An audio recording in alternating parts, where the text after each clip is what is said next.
நீங்கள் பிரசன்னமாக இருப்பதற்காக நன்றி. உம்முடைய வார்த்தையின் மூலமாக எங்களோடு பேசுவதற்காக நன்றி. எங்களுடைய ஆவிக்குரிய கண்களை திறந்து எங்களுக்கு தெரியாத புரியாதவைகளை உம்முடைய வார்த்தையை, இறை வார்த்தையின் மறைபொருளை எங்களுக்கு நீங்கள் வெளிப்படுத்துறதுக்காக நன்றி. நன்றி பரிசுத்த ஆவியானவரே. உம்முடைய வார்த்தைகளை அதிசயங்கள் மூலமாக, அடையாளங்கள் மூலமாக உறுதிப்படுத்துவதற்காக நன்றி இயேசுவே. இயேசுவின் நாமத்தில் ஜெபிக்கிறோம் பிதாவே, ஆமென். பிரைஸ் தி லார்ட், ஹல்லேலூயா. ரொம்ப நாளைக்கு அப்புறம் தமிழில் ப்ரீச் பண்ணுறேன். ஏதாவது வார்த்தைகள் தெரிலன்னா எனக்கு உதவி பண்ணுங்கள். ஓகே. மார்க் 4வது அதிகாரம், மார்க் புஸ்தகம் 4வது அதிகாரம் 1வது வசனம் முதல். அவர் மறுபடியும் கடல் ஓரத்திலே போதகம் பண்ண தொடங்கினார். திரளான ஜனங்கள் அவரிடத்தில் கூடி வந்தபடியினால் அவர் கடலிலே நின்று ஒரு படவில் ஏறி உட்கார்ந்தார். ஜனங்கள் எல்லோரும் கடற்கரையில் நின்றார்கள். அவர் அநேக விசேஷங்களை உவமைகளாக அவருக்கு போதித்தார். எப்படி போதிச்சாரா? உவமைகளாக போதித்தார். உவமைன்னா என்னது? எக்ஸாம்பிள். அப்படியா? English translation. நீங்க மெதுவா போலாம், நமக்கு இன்னைக்கு ஃபுல்லா இருக்குது. உவமைகள் நீங்க சொன்னது கரெக்டு தான், உதாரணங்கள். ஆனா 2 உலகம் இருக்குது. ஒன்று ஆவிக்குரியது, ஒன்று உலகத்திற்குரியது இல்லையா? கண்ணுக்கு தெரியக்கூடியது, கண்ணால பார்க்க முடியாதது இல்லை. கடவுளுடைய ராஜ்யம் கண்ணுக்கு தெரியாததா தெரியாதது. கண்ணால பார்க்க முடியலன்றதுனால அது இல்லைன்னு அர்த்தமா? இங்க வானதூதர்கள் இருக்காங்கன்னு உணர்ந்தீங்களா? அவங்க ரெக்கைகள்லாம் ஃபீல் பண்ணீங்களா? உணர்ந்தீங்களா? உணர முடியாது. எங்க 2-3 கூடி இருக்கிறனோ நான் அங்க இருக்கிறேன்னு சொல்றாரு. நீங்க அவருக்கு உணர்ந்தீங்களா? இப்போ சில நேரங்கள்ல உணர்வீங்க, ஆனா எல்லா நேரத்துலயுமே உணர முடியாது. கண்ணுக்கு தெரியாத உலகத்தை உணரவும் முடியாது, பார்க்கவும் முடியாது இல்லையா? இந்த கண்ணுக்கு தெரியாத உலகம் எப்படி செயல்படும் அப்படின்னு நமக்கு தெரியாது. ஆனா கண்ணுக்கு தெரியாத உலகம் எப்படி செயல்படும் நமக்கு தெரியும். அப்போ உவமைகள்லாம் என்னதுன்னா, நம்ம கண்ணால பார்க்குற ஒரு விஷயத்தை வச்சு இப்படிதான் கண்ணுக்கு தெரியாத ஒரு உலகமும் செயல்படும் அப்படின்னு காட்டுறது. இந்த இயேசு கிறிஸ்துங்க ஒரு உவமையை பற்றி பேச போறாரு. அது என்ன உவமைன்னா, விதைப்பவரும் விதையும் அப்படின்ற உவமையை பற்றி பேசுறாரு இல்லையா? இப்போ இந்த விதை அப்படின்றது இயேசு கிறிஸ்து அந்த உவமையை சொல்லும்போது அவங்க எல்லாருக்கும் என்ன தெரியும்? விதை எப்படி பணி செய்யும், விதையை எப்படி விதைக்கணும்ன்றது அவங்களுக்கு தெரியும். ஆனா ஆவிக்குரிய உலகம் எப்படி செயல்படும்னு தெரியாது. அப்போ இதை உதாரணமாக காட்டி, கண்ணுக்கு தெரிகிற ஒன்றை உதாரணமாக காட்டி, கண்ணுக்கு தெரியாத உலகம் எப்படி செயல்படும்னு காட்டுறார். அதான் உவமை. ஒரு விதையை விதைச்சோம் அப்படின்னா அதுலேருந்து வேற கனி வருமா? மாம்பழம் வருமா? மாம்பழம் தான் வரும். அதுலேருந்து சப்போட்டா வருமா? இல்லாட்டினா வேற என்ன பழம் சொல்லலாம்? ஆப்பிள் வருமா? மாதுளை வருமா? பைனாப்பிள் வருமா? வராதுல்ல. அது ஒரு விதி. நம்ம என்ன விதையை விதைக்கிறோமோ அந்த கனி தான் நமக்கு வரும். அதே மாதிரி தான் ஆவிக்குரிய உலகமும் ஒரு சில விதிகளில் தான் செயல்படும். நான் எப்படி நானும் வாழ்வேன், நான் என்ன நானும் செய்வேன், ஆனால் எனக்கு எல்லாமே கடவுளோட திட்டமாக நடக்குமா? நடக்காது. அதனால தான் இயேசு கிறிஸ்து ஒரு உவமையை சொல்கிறாரு. அந்த உவமையை எதுக்காக விளக்குறாருன்னா, இங்கே எப்படி இந்த விதை செயல்படுமோ அதே மாதிரி தான் கண்ணுக்கு தெரியாத உலகத்தில் அந்த உலகமும் செயல்படும், ஒரு சில விதிகள் மூலமாக செயல்படும். அதனாலதான் என்ன கொடுக்குறாரு, நமக்கு உவமைகளை கொடுக்குறாரு. அப்ப கண்ணுக்கு தெரிகிற ஒன்று இந்த உலகத்துல செயல்படுற ஒரு விதியை வச்சு கண்ணுக்கு தெரியாத உலகம் எப்படி செயல்படும் நம்ம புரிஞ்சுக்கிறதுக்காக. இல்லாட்டினா நம்மளால கண்ணுக்கு தெரியாத உலகத்தை பார்க்கவும் முடியாது, உணரவும் முடியாது, அது நம்மளால புரிஞ்சுக்கவும் முடியாது. அது மட்டும் இல்லை, எப்பெல்லாம் இயேசு கிறிஸ்து ஒரு உவமையை சொல்றாரோ அந்த உவமைக்குள்ள என்ன இருக்குன்னா மறை பொருள் இருக்குது, அதுக்குள்ள ஒரு உண்மை ஒளிந்து இருக்குது. அது யாருக்கு புரியாது? இயற்கையான மனிதனுக்கு அவனுடைய இயற்கையான புரிதல் மூலமா அவனால புரிஞ்சுக்க முடியாது. பெரிய அறிவாளியா இருக்கலாம், பெரிய டாக்டரேட் பட்டம் வாங்கியிருக்கலாம், பெரிய யூனிவர்சிட்டியில் பெரிய இதாக இருக்கலாம். ஆனால் அவங்களால என்ன செய்ய முடியாது, அதில் இருக்கிற மறைஞ்சிருக்கிற மறை பொருளை புரிஞ்சுக்க முடியாது. அப்போ அதில் மறைந்திருக்கிற மறை பொருளை யார் வெளிப்படுத்துவார் நமக்கு? பரிசுத்த ஆவியானவர். Brace God. ஓகே, நம்ம போக போக படிக்கலாம். வாசிங்க, இப்போ தொடர்ந்து வாசிங்க. ஜனங்கள் எல்லோரும் கடற்கரையிலே நின்றார்கள். அவர் அநேக விசேஷங்களை ஊமையாக அவர்களுக்கு போதித்தார். எப்படி போதித்தாரா? ஊமைகளாக போதித்தார். அவர்களுக்கு போதித்திருக்கிற பொழுது அவர்களுக்கு சொன்னது, கேளுங்கள், விதைக்கிறவர் ஒருவன் விதையை புறப்பட்டார். ஓகே, நான் எல்லாம் கவனமாக கேட்கணும். நான் கேள்வி கேட்பேன் நிறைய, சரியா? கேள்வி கேட்குறேன்னு சொன்ன உடனே எல்லாரும் அலர்ட் ஆயிடுவாங்க. கேள்வி கேட்கலன்னா தூங்கிடுவாங்க. கேள்வி கேட்கலாமா? கேளுங்கள், விதைக்கிறவன் ஒருவன் விதைக்க புறப்பட்டான். விதைக்கின்ற ஒருவன் விதைக்க புறப்பட்டான். அவன் விதைக்கையில் சில விதை வழி அருகே விழுந்தது. ஆகாயத்து பறவைகள் வந்து அதை பட்சித்து போட்டது. சில விதை அதிக மண் இல்லாத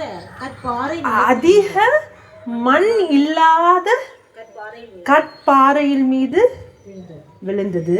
அதற்கு ஆழமான மண் இல்லாததினாலே அதில் ஆழமான மண் இல்லாததினாலே சீக்கிரத்தில் முளைத்தது. அப்புறம் வாசிங்க. வெயில் ஏறின போதோ தீந்து போய் வேறு இல்லாமையினால் என்ன சொன்னீங்க? வெறி இல்லாதனாலயா?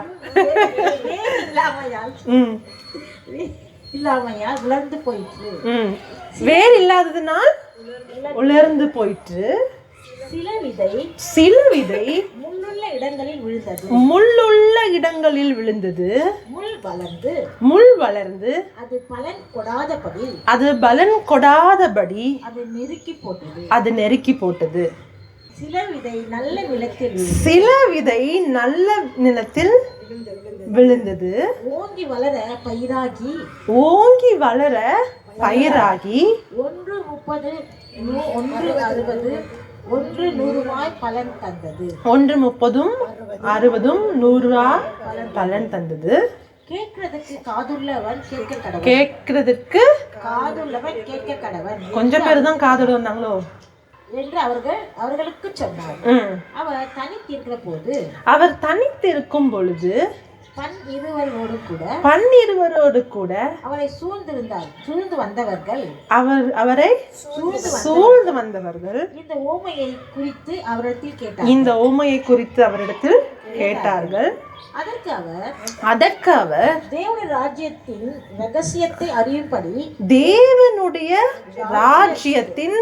ரகசியத்தை என்னவா?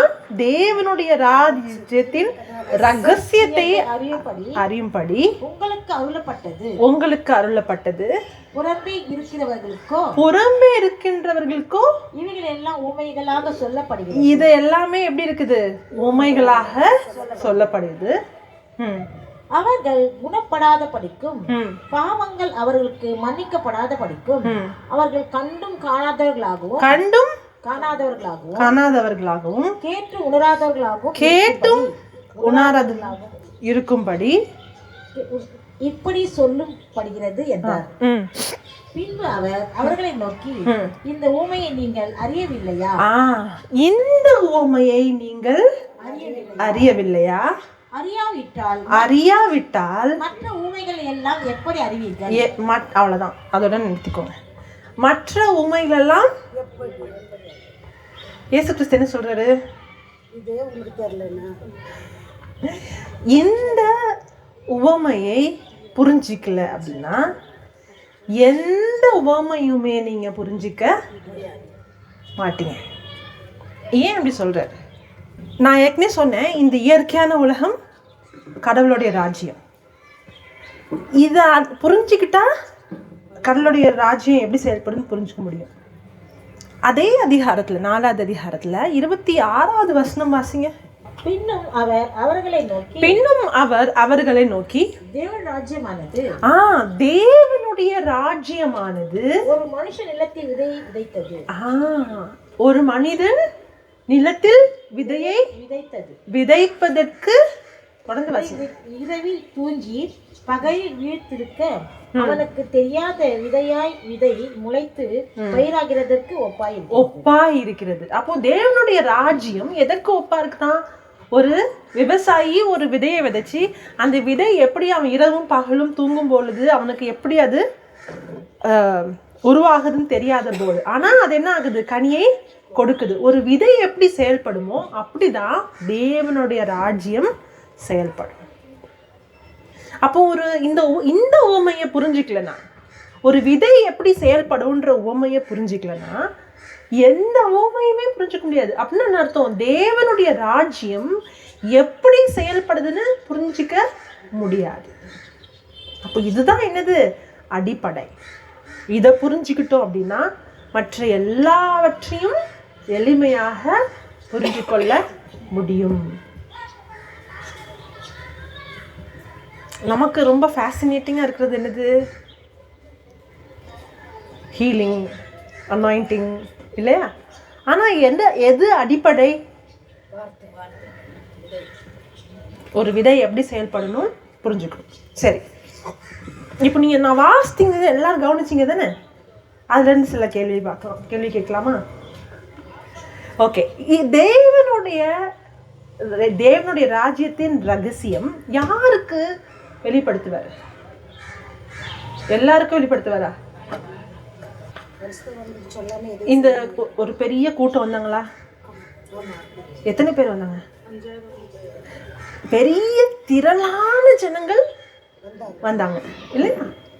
ஆனா எத்தனை பேரு இயேசு கிறிஸ்து தனியா இருக்கும்போது அவரோடு வந்து நேரம் செலவு பண்ணா? 12 பேரும்.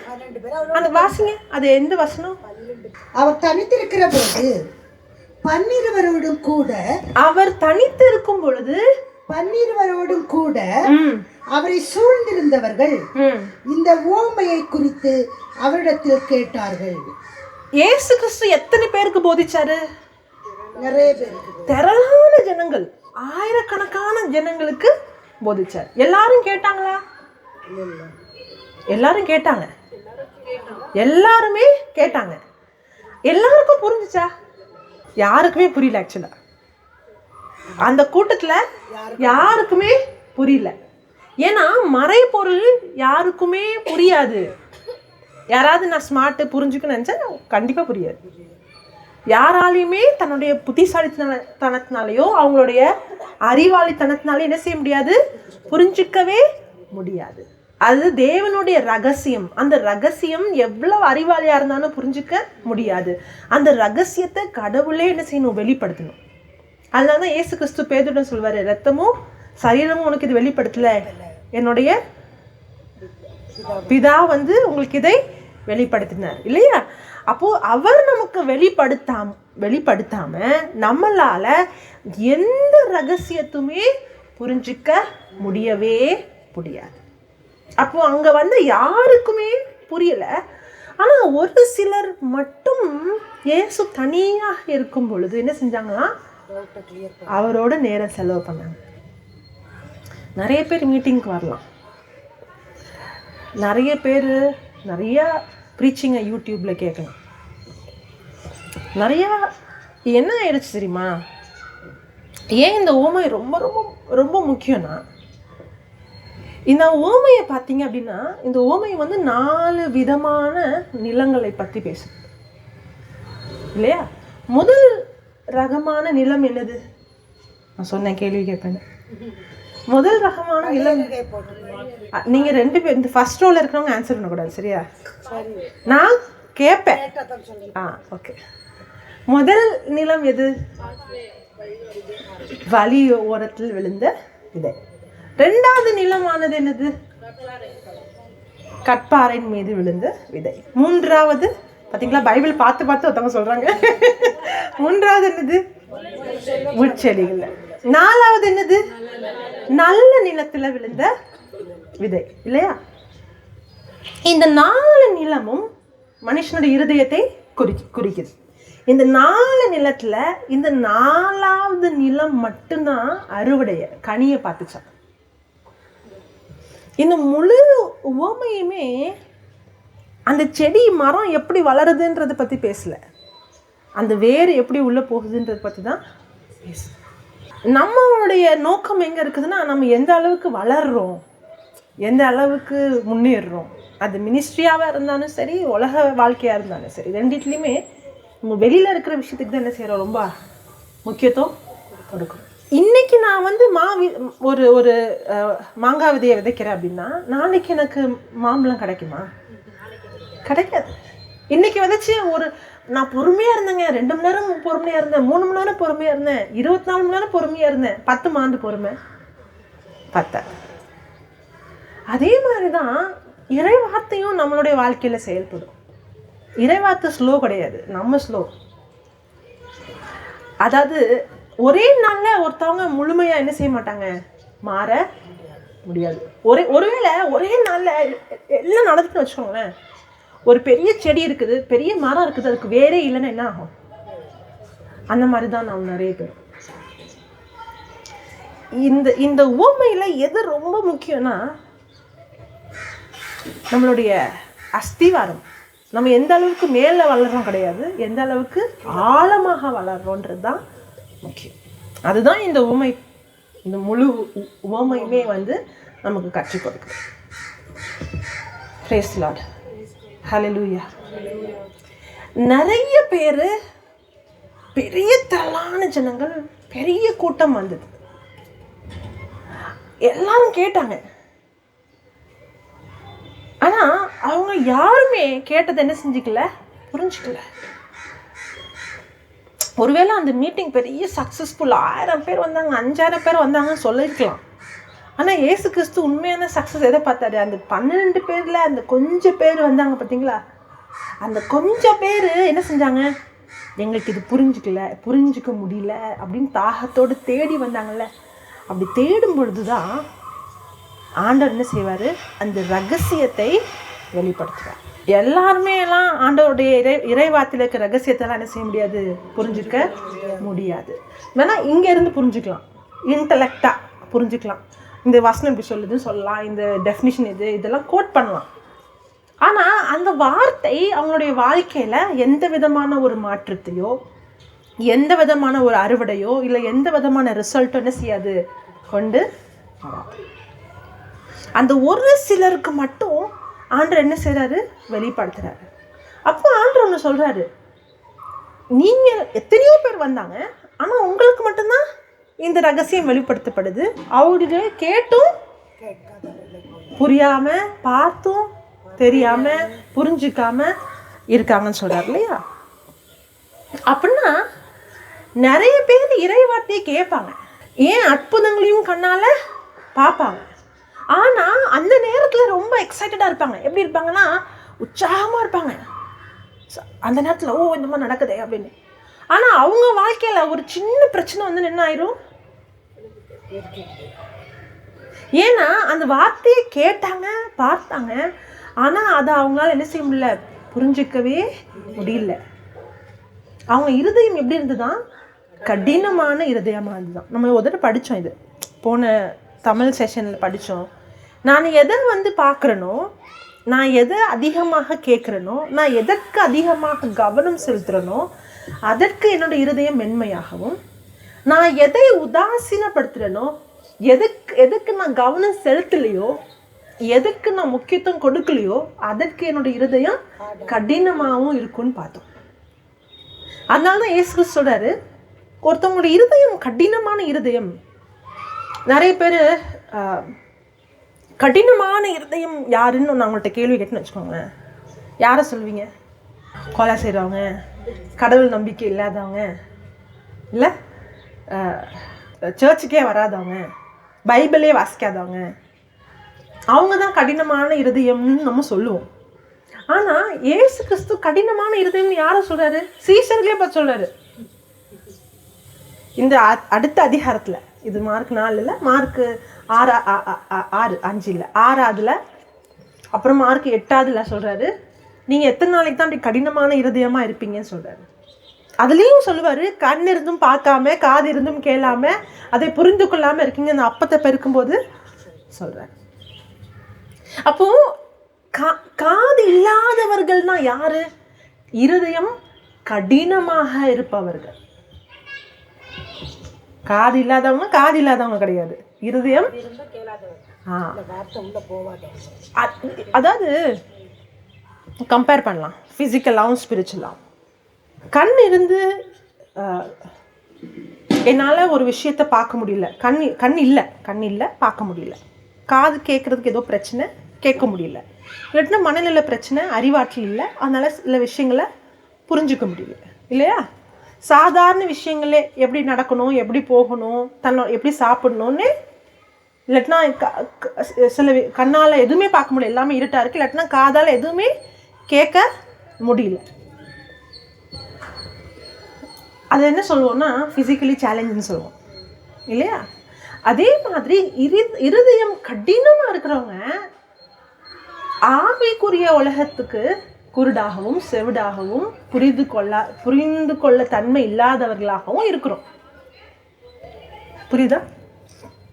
எப்படி ஃபிசிக்கலி சேலஞ்சு இருக்கிறாங்களோ, இந்த இயற்கையான கண்களால் பார்க்க முடியாமல், காது கேட்க முடியாமல் ஒரு குறையோடு இருக்கிறாங்களோ, இல்லாட்டினா ஒரு விஷயத்தை புரிஞ்சுக்க முடியாமல் இருக்கிறாங்களோ, அதே மாதிரி இருதயம் கடினமாக இருக்கிறவங்க எப்படிப்பட்டவங்கன்னா, ஃபிசிக்கலாக இருக்கிறதுலாம் அவங்க நல்லா கண்ணு தெரியும், நல்லா காது கேட்கும், நல்லா புரியும், மைண்ட் நல்லா புத்திசாலியாக இருப்பாங்க. ஆனால் ஆவிக்குரிய விஷயத்தில் எப்படி இருப்பாங்க? ஊனமுற்றவங்களாக இருப்பாங்க. ஆவிக்குரிய நிலையில் எப்படி இருப்பாங்க? ஊனமுற்றவங்களாக இருப்பாங்க. ஆவிக்குரிய புலன்கள் இருக்குது, ஆனால் என்ன ஆகாது? செயல்பட முடியாது. அப்படி என்ன அர்த்தம்? கண்ணால் பார்க்குற விஷயங்களை எனக்கு புரிஞ்சுக்க முடியும், ஆனால் அற்புதங்களை கண்ணால் பார்த்தானும் அதை புரிஞ்சிக்க முடியல. இறை வார்த்தை கேட்டானும் அதை புரிஞ்சிக்க முடியல. அதுதான் என்னது? ஆவிக்குரிய நிலையில் ஊனமாக இருக்கிறது. அதற்கு பேர் தான் என்னது? கடினமான இருதயம். அதனால தான் இயேசு கிறிஸ்து என்ன சொல்கிறாங்க? இவர்கள் கேட்டும் கேளாம, பார்த்தும் பார்க்காம, அவங்களால புரிந்து கொள்ள முடியாமல் இருக்காங்கன்னு அர்த்தம். ஆவிக்குரிய இதில் அவங்களுடைய புலன்களில் ஊனமாக இருக்கிறாங்கன்னு அர்த்தம். அதற்கு பேர் தான் என்னது? கடினமான இருதயம். ஆனால் அந்த மாதிரி ஆவிக்குரிய ஊனத்துலேருந்து நம்ம என்ன செய்ய முடியும்? வெளியில் வர முடியும். எப்படி வர முடியும்? விசுவாசம்னா என்னது? கண்ணுக்கு தெரியாதவைகளை நம்புறது தான் விசுவாசம். அவிசுவாசம்னா என்னது? கண்ணுக்கு தெரியறது மட்டும் நம்புறது தான் அவிசுவாசம். அப்போ கண்ணுக்கு தெரியாதவைகளை எனக்கு பார்க்குற ஆற்றலுக்கு பேர் தான் விசுவாசம். அந்த ஆற்றல் வந்துடுச்சுன்னா நான் ஆவிக்குரிய இயல்பில் எப்படி இல்லை? ஊனமாக இல்லை. அப்போது அது எப்படி வெளியில் வருது? விசுவாசம் இறைவார்த்தையை கேட்க கேட்க வரும். அதனால தான் ஏற்கனவே சொன்னேன், நான் எதை அதிகமாக பார்க்குறேனோ, எதை அதிகமாக கவனம் செலுத்துகிறேனோ, நான் எதுக்கு அதிகமாக முக்கியத்துவம் கொடுக்குறேனோ அதற்கு என்னோடய இருதயம் மென்மையாகவும், நான் எதை உதாசீனப்படுத்துகிறேனோ அதற்கு என்னோடய இருதயம் எப்படி இருக்குமா? கடினமாக இருக்கும். அப்போ பெரிய திரளான ஜனங்கள் இயேசு கிறிஸ்து கிட்ட வராங்க. ஆனால் அவங்க இருதயம் எப்படி இருக்குதான்? எல்லாருடைய இருதயம் எப்படி இருக்குதான்? கடினமான இருதயமாக இருக்குது. அதனால தான் அந்த தேவனுடைய ராஜ்யத்தின் ரகசியத்தை யாருமே புரிஞ்சுக்கவே முடியல. அவர் அற்புதங்களை செஞ்சார், நிறைய பேர் குணம் பெற்றாங்க. ஆனாலும் அவங்களால பார்த்துமே என்ன செய்ய முடியல? இஸ்ரேல் நாட்டு ஜனங்களும் அப்படிதான் இருந்தாங்க. கண்ணால் செங்கடலை பிளக்கிறத பார்த்தாங்க, கண்ணால் மண்ணா விழுறதை பார்த்தாங்க, கண்ணால் பாறையிலேருந்து தண்ணி வரதை பார்த்தாங்க. ஆனால் அவங்க இருதயங்கள் எப்படி இருந்தது? கடினமாக இருந்துச்சு. ஏதோ ஒரு பிரச்சனை வந்தால் உடனே ஓன ஆள ஆரம்பித்தாங்க, புலம்ப ஆரம்பித்தாங்க. ஏன்னா அவங்க இருதயம் கடினமான இருதயமாக இருந்துச்சு. ஆனால் இதே இது ஆபிரகாமுடைய வாழ்க்கையில் பார்த்தா, ஆபிரகாம் எந்த விதமான அற்புதமையும் செங்கடலை திறந்ததை பார்க்கல, நிறைய விஷயங்களை இவங்கெல்லாம் பார்த்ததே பார்க்கல. ஆனால் ஆபிரகாமுடைய இருதயம் எப்படி இருந்தது? விசுவாசத்தின் தந்தைன்னு அவரை கூப்பிடுறோம். ஏன்? அவருடைய கவனம் நோக்கமெல்லாம் ஃபிசிக்கலாக இருக்கிற அற்புதத்தில் இல்லை, எங்கே இருந்தது? வார்த்தையில் இருந்தது. ஏன்னா விசுவாசம் எப்படி வரும்? இறை வார்த்தையை கேட்க கேட்க என்ன வரும்? விசுவாசம் வரும். அப்போ பல பேர் இயேசு கிறிஸ்து கிட்ட வந்தாலும் ஒரு சிலர் மட்டும்தான் என்ன பண்ணாங்க? அந்த வார்த்தைக்கு முக்கியத்துவம் கொடுத்தாங்க, அந்த வார்த்தை மீது கவனம் செலுத்தாங்க, தனிமையாக கிறிஸ்துவோட நேரம் செலவு பண்ணாங்க. இந்த ரகசியம் எனக்கு புரிஞ்சுக்கணும்னு வாஞ்சையாக இருந்தாங்க. அந்த கேட்டுட்டு அப்படியே போகலை. நிறைய தடவை வருவோம். இப்போ இருக்கிற ட்ரெண்ட் என்ன தெரியுமா? ஒரு வீடியோ வந்ததுன்னா 2 நிமிஷத்துக்கு மேலே பார்க்க முடியாது, 1 நிமிஷத்துக்கு மேலே பார்க்க முடியாது, அதுக்கு மேலே பொறுமை கிடையாது. சொல்கிற செய்தியை ஒரே நிமிஷத்தில் முடிச்சிருங்க. எவ்வளோ சுருக்கமாக சொல்கிறீங்களோ அவ்வளோ எங்களுக்கு டைம் இது. அப்புறம் அடுத்தது இல்லை. அதுக்கு என்ன இல்லை? நேரம் இல்லை. எல்லாமே வேகமாக இருக்கணும், எல்லாமே குயிக்காக இருக்கணும், இதெல்லாம் உடனே இருக்கணும், உடனே கிடைக்கணும், உடனே நடக்கணும். ஆனால் இந்த விதை உடனே நடக்குமா? விதையை விதைச்சோடனே வந்துடுமா கனி? வராது. அங்கே தான் பிரச்சனையே நமக்கு. அப்போ எப்படி இருக்கும் தெரியுமா? வேறு இல்லாமல் இருக்கிறோம், வெளியில் கனி மட்டும் வேணும்னு ஆசைப்படுறோம். இந்த ஒரு சிலர் எப்படி இருக்காங்க அப்படின்னா, ஆண்டவரோட நேரம் செலவு பண்ணுறாங்க. அதுக்குள்ளே எப்படி போகிறாங்கன்னா ஆழமாக போகிறாங்க. தமிழில் ஒரு ஒரு சொல் இருக்குது, நுனிப்புல் மேய்தல். கேட்டிருக்கீங்களா? நீங்கள் மட்டும்தான் கேட்டிருக்கீங்க, அவங்க மூஞ்செல்லாம் பாருங்க. நீங்கள் தமிழ்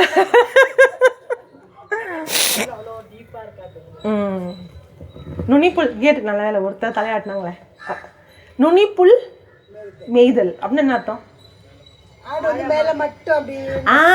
அது என்ன தெரியுமா? ஆடு செய்யுமா? ஆடு அப்படியே புல்ல அப்படியே மேலே மேலே மேலே மேலே மட்டும் கரைஞ்சி கரைஞ்சி கரைஞ்சி கரைஞ்சி கரைச்சி அப்படியே போயிட்டே இருக்குல்ல.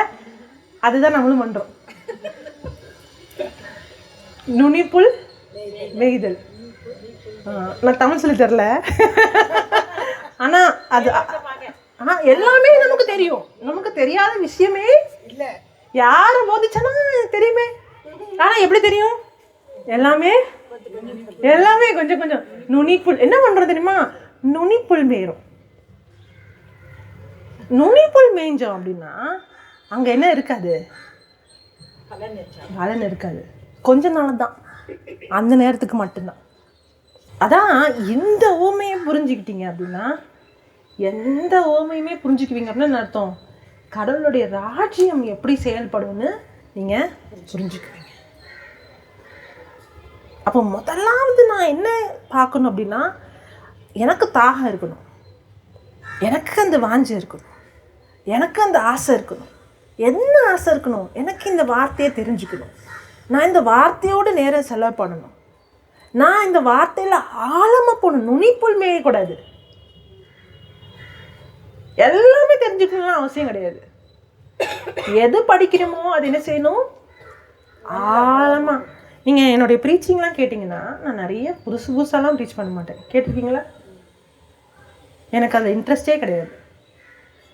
நான் நிறைய விஷயங்களை தெரிஞ்சு ஒன்றுலேயுமே எந்த ரிசல்ட்டும் பார்க்காம போகிறதுக்கு, தெரிஞ்ச கொஞ்சத்தில் ஆழமாக போய் அதை என்னுடைய வாழ்க்கையில் மாறுறதும், என் மூலமாக பிறரோட வாழ்க்கையில் மாறுறது தான் நான் இன்ட்ரெஸ்டாக இருக்கேன். இல்லாட்டினா புதுசாக வந்தால் தான் கேட்பாங்க, புதுசாக பேசினா தான் கூட்டம் வரும், புதுசாக கேட்டால் தான் மற்றவங்களாம் இவங்களுக்கு நிறைய தெரியும்னு நினைப்பாங்க. எனக்கு அப்படிலாம் தேவையே கிடையாது. 5000 6000 10,000 பேர் வந்தாங்க. ஆனால் அதில் எத்தனை பேர் கடைசியில் அந்த உண்மையை தெரிஞ்சு தேடி வந்தாங்க? கொஞ்சம் பேர் தான். கொஞ்ச கொஞ்சம் இயேசு கிறிஸ்து சிலுவையில் மறிக்கும் போது அந்த கொஞ்சம் பேர் பாதி பேர் ஓடி போயிட்டாங்க. ஆனால் அவங்கள வச்சு தான் ஆண்டு என்ன செஞ்சார், இந்த சுவிசேஷத்தை உலகம் ஃபுல்லாக கொண்டு வந்தார். பல ஆயிரம் பேர் நம்மளாம் என்ன செஞ்சுருப்போம், சரி நம்ம போகிறதுக்கு முன்னாடி ஒரு 30,000-40,000 சீஷர்களை ரெடி பண்ணிடுவோம் இல்லை, நம்ம போனதுக்கப்புறம் அத்தனை பேரும் போய் உலகம் ஃபுல்லாக போய் போதிக்கணும்னு நினைப்போம் இல்லை. நம்ம கிறிஸ்துவோட இடத்துல இருந்தால் 12 பேரை மட்டும் வச்சுட்டு உலகத்தையே மாற்ற நினைப்போமா? ஏன்னா இயேசு கிறிஸ்துக்கு தெரியும் தேவனுடைய ராஜ்யம் ஒரு விதை எப்படி செயல்படுமோ அப்படிதான் செயல்படும். நமக்கு எல்லாமே எப்படி தெரியுமா, எடுத்த உடனே பெருசா ஆரம்பிக்கணும். எடுத்த உடனே பெருசா எதுவுமே ஒரு எப்படி சொல்றது சக்சஸ் ஆகாது. ஏன்னா எல்லாமே ஒரு விதை செயல்படுற மாதிரி தான் ஆண்டவர் செயல்படுத்துவார். அதுவும் அந்த விதை முதல்ல எங்க வளரும் தெரியுமா, உள்ள அடியில வளரும், வெளியில யாராலையுமே பார்க்க முடியாது. அதுதான் உண்மையான வளர்ச்சி. அப்படி வளர்றவங்க தான் நிலைச்சி இருப்பாங்க. அப்படி வளராம இப்படி மட்டும் வளரணும்னு நினைக்கிறவங்க வளருவாங்க. ஆனா ஒரு சின்ன பிரச்சனை வந்தா, ஒரு சின்ன பெர்சிக்யூஷன் வந்தா, ஒரு சின்ன எதிர்ப்பு வந்தா தாங்கவே முடியாது. ஏன் தாங்க முடியாது? அதுக்காக தயாராகவே இல்லை. ஏன் தயாரா இல்லாங்க தான் வேற இல்லையே. அப்படி ஒரு தாகத்தோடு, அப்படி ஒரு எனக்கு இது கிடைக்கணும், எனக்கு இது வேணும், எனக்கு இது நிறைவேறணுன்றத கவனமா இல்லாம நான் ஆண்டவரை தெரிஞ்சுக்கணும், நான் அவரோட நெருக்கமா இருக்கணும், நான் அவருக்குள்ள வளரணும், ஏதோ ஒன்று கிடைக்கணுன்றதுக்காக அவர்கிட்ட போகக்கூடாது. நம்மள நிறைய தடவை இது வெற்றி நினைப்போம். இப்படி இருந்தால் வெற்றி பெற்றுடலாம், இது சக்ஸஸ்னால் இதுதான் சக்ஸஸ். சரி, நான் ஒரு சில உதாரணம் சொல்கிறேன். ஹெபாக்குக் 2:2 என்ன சொல்லுது அப்படின்னா, உன்னுடைய தரிசனத்தை எழுதுன்னு இருக்கு இல்லையா. விசுவாசம் என்பது என்னது, கண்ணால் பார்க்க முடியாததை பார்க்கிறது, பேசுறது. எனக்கு இந்த வசனம் ரொம்ப பிடிக்கும். ஏன்னா விசுவாசம்னா என்னது, கண்ணுக்கு பார்க்கறத.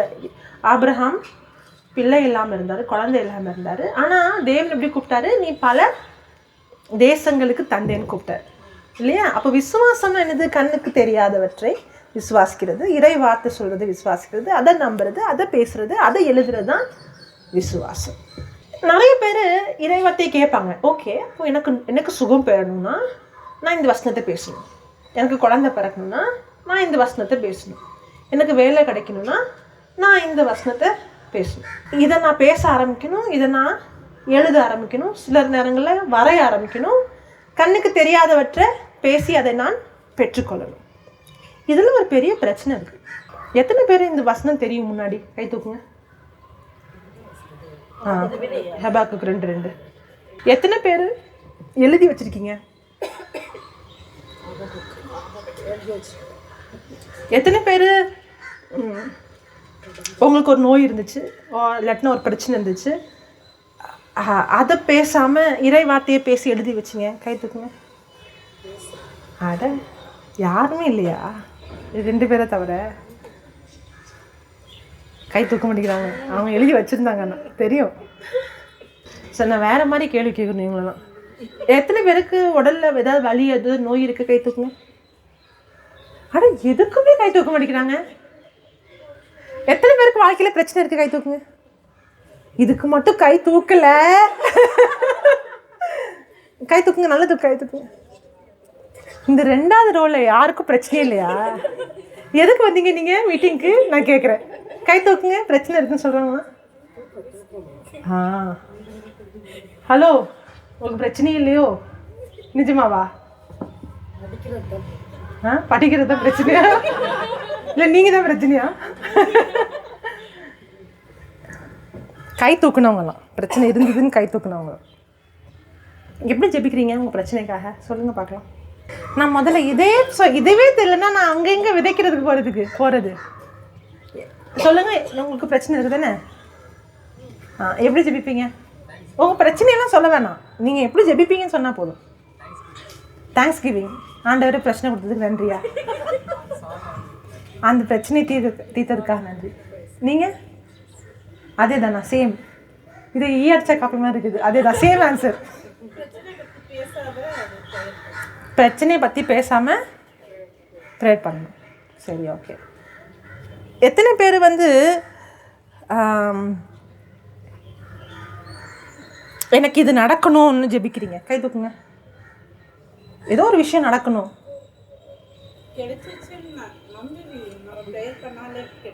கிடைச்சிடுச்சுன்னு நம்பி ப்ரேயர் பண்ணாலே கிடச்சிரும். இது என்னது, அது புதுசாக இருக்குது.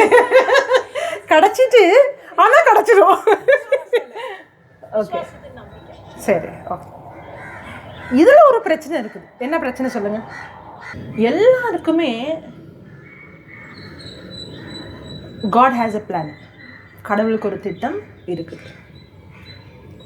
எல்லாமே ஒரு திட்டத்தின்படி தான் ஆண்டவர் செயல்படுறார். சால்வேஷன்ற ஒரு பிளான் ஏற்கனவே எல்லாமே ஆண்டவர் திட்டம் விட்டுட்டாரு. அவருடைய திட்டம் இந்த உலகத்தில் நடக்கணும்னா மனுஷன் என்ன செய்யணும்னா கடவுளோடு ஒத்துழைக்கணும். மெசையா இந்த உலகத்துக்கு வரணும். மெசையா சிலுவையில் மறைக்கணும். 3 நாள் உயிர் தெழணும். இந்த திட்டம் செயல்படணும்னா மனிதன் கடவுளோடு ஒரு உடன்படிக்கைக்கு தயாராக இருக்கணும். அந்த உடன்படிக்கையின்படி மனுஷன் என்ன செய்யணும்? அந்த வார்த்தையை பேசணும். அதனால தான் இயேசு கிறிஸ்து எதெல்லாம் பண்ணாரோ எழுதி உள்ளவாறு அப்படின்னு இருக்குது. நிறைவேறியது அப்படின்னு அர்த்தம். மெசையாவை குறித்து முதல்ல நம்ம என்ன செய்யணும்? பேசணும், ஒத்துக்கணும் அப்படின்னு அர்த்தம். தேவனுடைய ஓகே, இன்னொரு உதாரணம் சொல்கிறேன். கடவுளுக்கு வந்து ஆபிரகாமுக்கு ஒரு திட்டம் வச்சிருக்காரு. அந்த திட்டம் ஆபிரகாம் மூலமாகவும் அவருடைய விதை புனவுதல் பார்த்தோம். விதைன்றது விதைகள் பலரை குறிக்கல, விதைன்னு மெசையாவை குறிக்குதுன்னு பார்த்தோம். இது ஆண்டவர் ஏற்கனவே வச்சிருக்க திட்டம். அந்த விதையின் மூலமாக தாவீதினுடைய வம்சத்தில் கிறிஸ்து வருவான்றது, இந்த உலகத்தில் அந்த நேரத்தில் கிறிஸ்து வரணுன்றது யாரோட திட்டம்? மனுஷன் திட்டமா? இல்லை, கடவுளோட திட்டம். மனுஷனோட திட்டம்லாம் கிடையாது. அப்போ கடவுள் இந்த பூமியில் எல்லாருக்குமே ஒரு திட்டம் வச்சுருக்காரு, ஒரு டைம் லைன் இருக்குது. கிறிஸ்துடைய முதலாம் வருகை, அப்புறம் 2வது வருகை, அதுக்கான ஆயத்தம், அதுக்கு முன்னாடி நடக்கிற விஷயங்கள்னு நிறைய விஷயங்கள் இருக்குது இல்லையா? அந்த திட்டம் இந்த பூமியில் நடக்கணும்னா, அதனால தான் பரலோகத்தில் இருக்க எங்கள் பிதாவே உம்முடைய ராஜ்யம் வருக, உம்முடைய சித்தம் பரலோகத்தில் செய்யப்படுவது போல பூலோகத்திலையும் செய்யப்படுவதாக இருக்குது இல்லையா? அப்போ அவருடைய திட்டம் இந்த பூமியில் நடக்கணும் அப்படின்னா நம்ம முதல்ல அவருடைய திட்டத்தை அறிஞ்சுக்கணும். தாவீது என்ன பேசினா தெரியுமா? என் கைகளை தொலைத்தார்கள், என் கால்களை தொலைத்தார்கள், என் எலும்புகள் எல்லாம் என்ன முடிஞ்சது அப்படின்னு அவர் சிலுவை மரணத்தையே பார்த்து எழுதுறாரு. அந்த திட்டத்தை என்ன செஞ்சுக்கிட்டாரு? அவர் புரிஞ்சு தெரிஞ்சு அதை ப்ராஃபஸை பண்ணுறாரு இல்லையா? தீர்க்க தரிசனமாக சொல்கிறாரு, அதை எழுதுறாரு. அதே மாதிரி இந்த உலகத்தில் நீங்கள் பிறந்திருக்கிறீங்கன்னா சும்மாலாம் இல்லை, இந்த திட்டத்தில் நீங்களும் இருக்கிறீங்க. இந்த திட்டத்தில் உங்களுக்கும் பங்கு இருக்குது. நீங்கள் பண்ணுற செயலை நீங்கள் பண்ணணும், அதை நிறைவேற்றணும். நீங்கள் நிறைவேற்றலைன்னா சவுல் ஆண்டவர் ராஜாவை தேர்ந்தெடுத்தார். அவர் நிறைவேற்ற ரெடியாக தயாராகாத போது தாவீதை தேர்ந்தெடுத்தார். நீங்கள் இல்லைன்னா ஆண்டவர் இன்னொருத்தர் பயன்படுத்துகிறார்.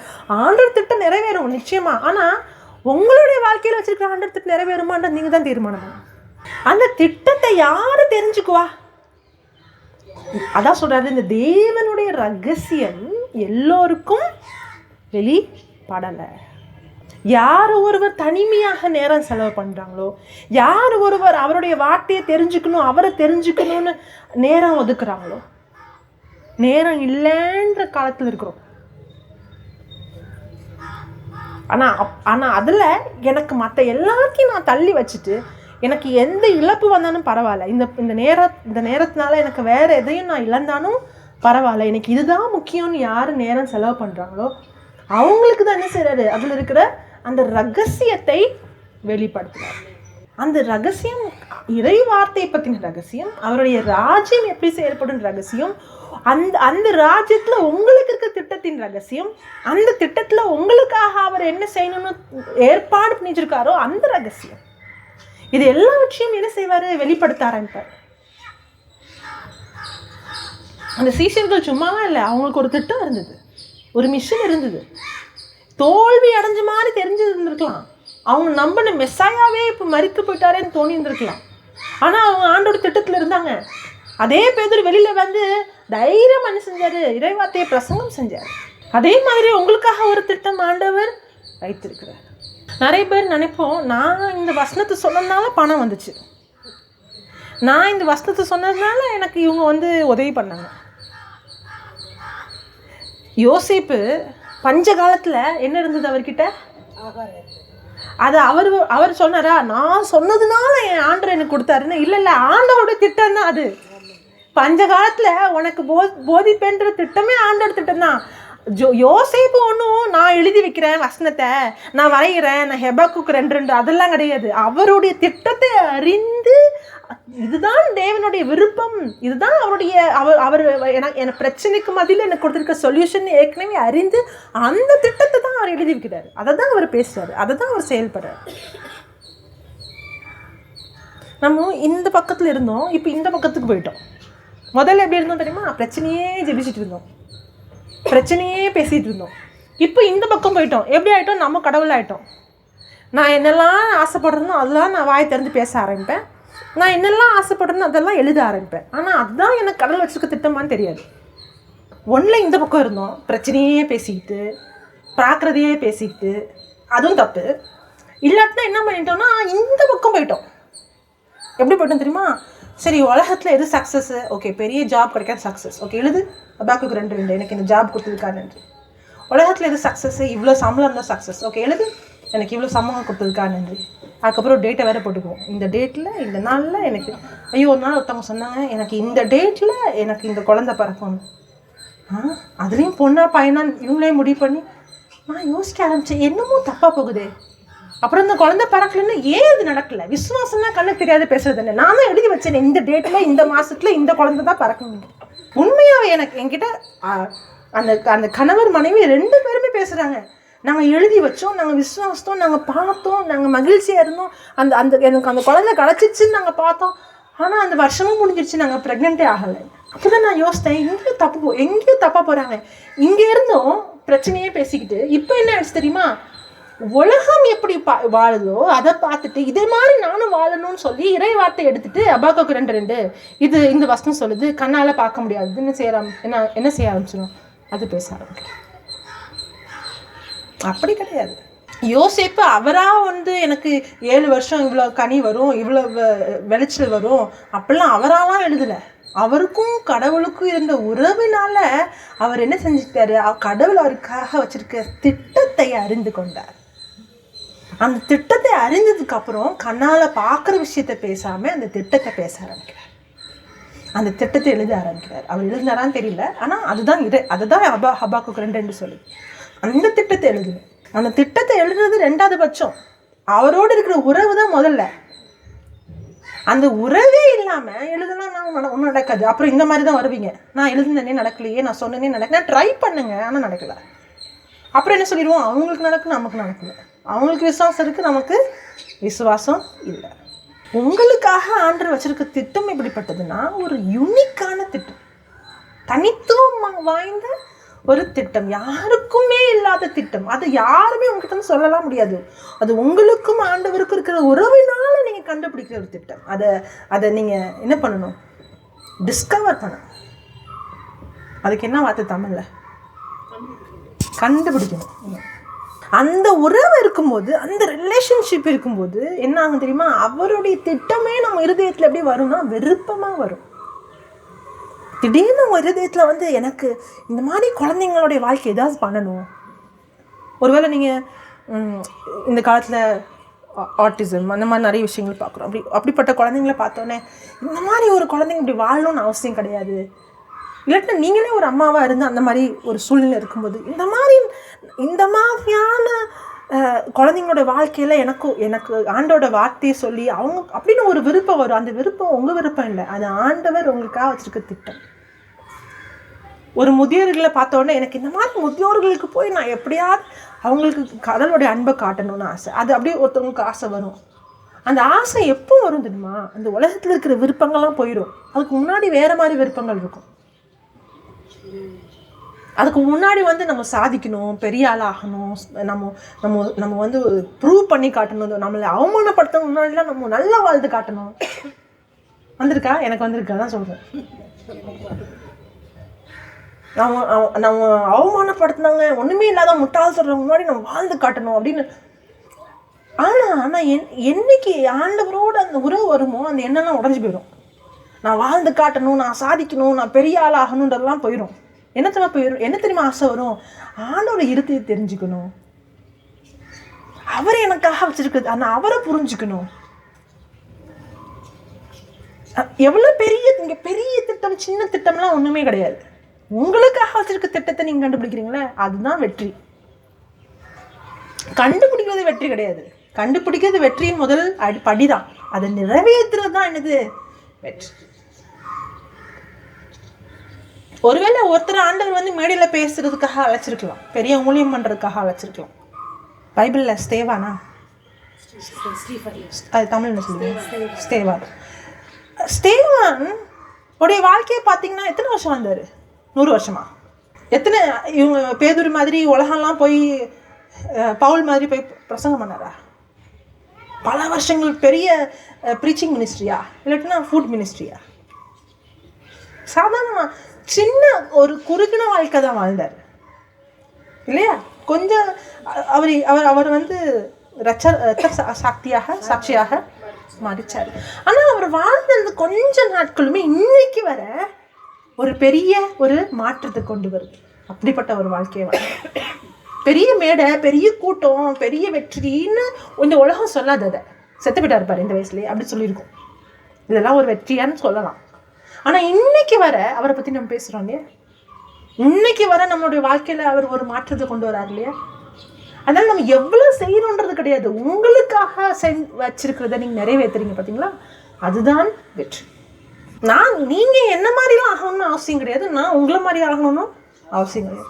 ஒருவேளை உங்களை ஆண்டவர் வந்து 1 கோடி ஆத்மாக்களுக்காக 1 கோடி பேரை போய் ரீச் பண்ணுறதுக்காக உங்களை ஆண்டவர் அழைச்சிருக்கலாம். ஒருவேளை என்ன 1 லட்சம் பேருக்கு அழைச்சிருக்கலாம். ஒருவேளை உதாரணம் சொல்கிறேன். நீங்கள் 1 கோடி பண்ணால் வெற்றி, நான் 1 லட்சம் பண்ணால் வெற்றி. ஆனால் நீங்கள் 1 லட்சம் ரூபா பண்ணீங்கன்னா நீங்கள் அந்த வெற்றி கிடையாது. புரியுதா? நீங்கள் என்ன மாதிரி இருக்குன்னு அவசியம் கிடையாது, நான் உங்களை மாதிரி இருக்குன்னு அவசியம் கிடையாது. உங்களுக்காக ஆண்டவர் எதை வச்சுருக்காரோ, ஏன்னா நான் 1 லட்சம் கம்மி நினைக்கலாம், என்னுடைய அறிவில் கம்மி நினைக்கலாம். ஆனால் அந்த 1 லட்சம் பேர் தொடப்பட்டாங்க தெரியுமா, அதில் ஒவ்வொருத்தருமே பல ஆயிரம், பல லட்சம், பல கோடி பேரை தொடுவாங்க. எனக்கு தெரியாது அது. ஏன்னா ஆண்டோட ராஜ்யம் ஒரு விதை எப்படி செயல்படுமோ அப்படி செயல்படும். நான் கண்ணால் இருக்க எண்ணிக்கை வச்சு என்ன செய்யக்கூடாது, போகக்கூடாது. ஒருவேளை ஆண்டவர் வந்து ஒரே ஒரு ஆத்மாவை தொடுறதுக்கோ இல்லை ஒரே ஒரு குடும்பமோ இருக்கலாம், எனக்கு தெரியாது. ஒவ்வொருத்தருக்கும் ஒவ்வொரு மாதிரியான திட்டம் இருக்கும். ஆனால் எல்லோருமே கிறிஸ்துவுக்கு சாட்சியாக வரணும். வசனம் என்ன சொல்லுது? உலகமெல்லாம் போய் நற்செய்தியில அறிவிங்க, எனக்கு சாட்சியாக விழுங்க. ஆனால் எல்லோருக்கும் கிறிஸ்துவுக்கு சாட்சியாக வாழ்றதுதான் திட்டம். ஆனால் அதுலேயும் ஒவ்வொருத்தருக்கும் ஒவ்வொரு கிஃப்ட் இருக்குது, ஒவ்வொருத்தருக்கும் ஒவ்வொரு வாத அழைப்பு இருக்குது, ஒவ்வொருத்தருக்கும் ஒவ்வொரு விதமான காலிங் இருக்குது. அப்போ நான் அவரோடு தனிமையாக நேரம் செலவு பண்ணும்போது என்னுடைய ஜப வாழ்க்கை எப்படி இருக்குன்னா, கடவுளாயிடக்கூடாது. நான் என் வாழ்க்கையை இப்படி தான் வாழணும் அப்படின்னு நான் டிசைட் பண்ணக்கூடாது. நான் வந்து ஹபாக்குக்கு 2 எழுதி இது நடக்கணும், இந்த வயசில் இது நடக்கணும், இந்த வயசில் இது நடக்கணும், இந்த வயசில் இது நடக்கணும், அதுக்கப்புறம் இந்த வயசில் என் வேலை முடிஞ்சிடுச்சு அப்படிலாம் கிடையாது.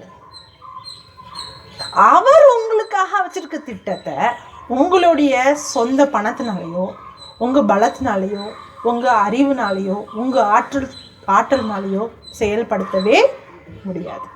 மோசை ஒரு சொந்த பலத்தினால செங்கடல பழக்க முடியுமா? முடியாது. அந்த மாதிரி தான் உங்களுடைய வாழ்க்கையில் ஆண்டவருக்கு திட்டமும். அந்த திட்டத்தை உங்களுடைய சொந்த பலத்தினாலேயோ, பணத்தினாலேயோ, திறமையினாலேயோ செயல்படுத்த முடியாது. அதனால தான் இயேசு கிறிஸ்து என்ன சொல்றாரு தெரியுமா? உங்களுக்கு இந்த ரகசியத்தை அந்த கொஞ்சம் பேர் அந்த அவரோடு தனிமையாக நேரம் செலவு பண்ற அந்த கொஞ்சம் பேருக்கு ஆண்டோட வார்த்தை எப்படி தெரியுமா? உன்னுடைய பாதத்துக்கு தீபமாகவும் உன் பாதைக்கு வெளிச்சமாகவும் இருக்குது இல்லையா?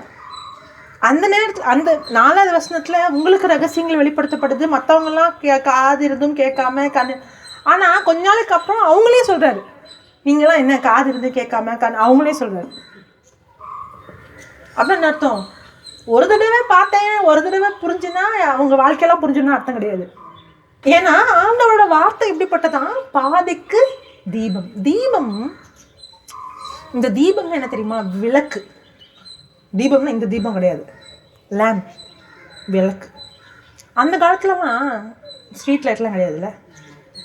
எங்கேயாவது நடந்து போனால் என்ன செய்வாங்க? கையில் அந்த விளக்கை தூக்கிட்டு போவாங்க. கையில் விளக்கு தூக்கிட்டு போகும்போது அந்த பாதை ஃபுல்லாக ஒளி தெரியுமா?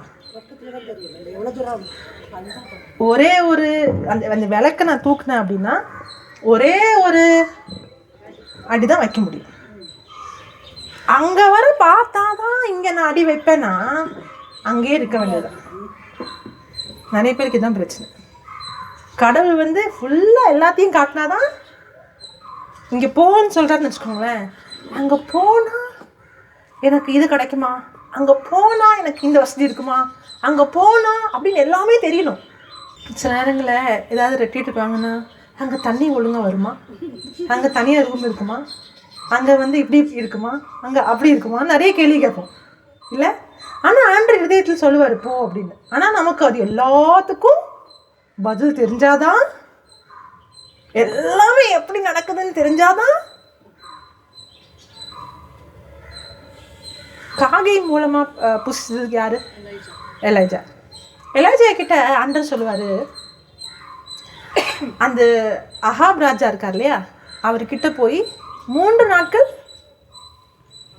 மழையே வராதுன்னு நீ போய் சொல்லு.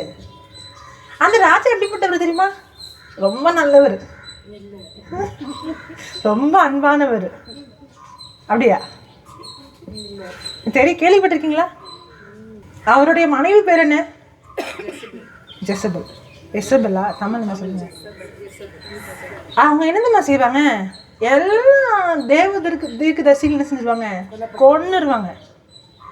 அப்பேற்பட்ட ராஜா கிட்ட போய் 3 நாளைக்கு மழையே வராதுன்னு சொன்னா 3 வருஷம் 3 வருஷத்துக்கு தண்ணியே மழையே கிடையாதுன்னு சொன்னா அவங்க சும்மா விடுவானா? நம்மளாம் என்ன செய்வோம்? ஆண்டவரே நான் எப்படி சொல்லுவேன்? ஒருவேளை என்ன ஏதாவது பண்ணிட்டாங்கன்னா நான் என்ன பண்ணுவேன்? அது அவங்களுக்கு தான், நமக்கு வந்து அப்படி கிடையாது. நிறைய பேர் அப்போ ஆண்டவர் வந்து எலைஜா கிட்ட வந்து வார்த்தை வந்தது, பேசினாரு. எனக்கு அப்படி ஒரு வார்த்தையும் வரலையே, ஏதோ எழுதப்பட்ட வார்த்தை கொடுக்கப்பட்டிருக்குது, அதில் இருக்கிறது நான் முதல்ல இதையே செய்யலைன்னா அப்புறம் என்ன எனக்கு ஸ்பெஷலாக வார்த்தை கேட்கணும்? இந்த வார்த்தை சொல்றதுக்கு செய்ய ஆரம்பிச்சோன்னா முதல் அடி மாதிரி. இந்த முதல் அடி வைக்காமலே நான் என்ன சொல்றேன்? எனக்கு ஒரு குரல் கேட்கணும், நான் ஒரு வெளிச்சம் பார்க்கணும், எனக்கு ஒரு டைரக்ஷன் வேணும் அப்படி சொல்றேன். இல்லை, நீ முதல் அடி எடுத்து வை, அப்புறம் அந்த விளக்கு உனக்கு அடுத்த அடிக்கு பாதை காட்டு, வெளிச்சம் காட்டு. அப்புறம் 2வது அடி எடுத்து வைக்கும் பொழுது அந்த இறை வார்த்தை என்ன செய்யும்? அடுத்த அடிக்கு உங்களுக்கு வெளிச்சம் காட்டும். படிப்படியாக தான் இறை வார்த்தை நம்மளுடைய வாழ்க்கையில் என்ன காட்டும்? நமக்கு ஒளியை காட்டும். அப்படிதான் ஆண்டவர் என்ன செய்வாரு?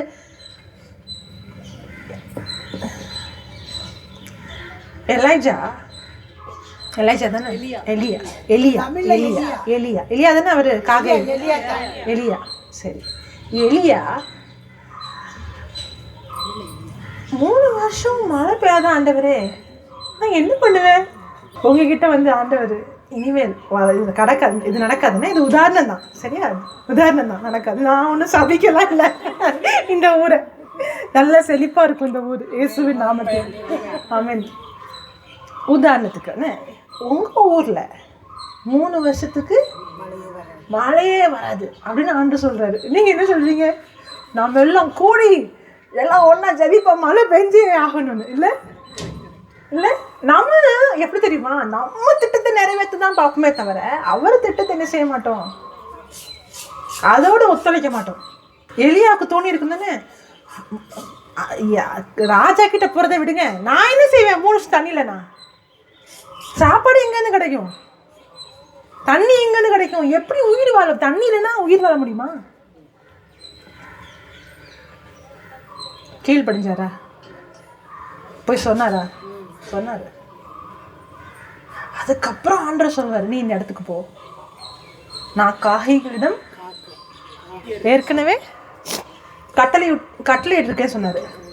ஏற்கனவே கட்டளை இட்டாராம். அப்படி என்ன அர்த்தம்?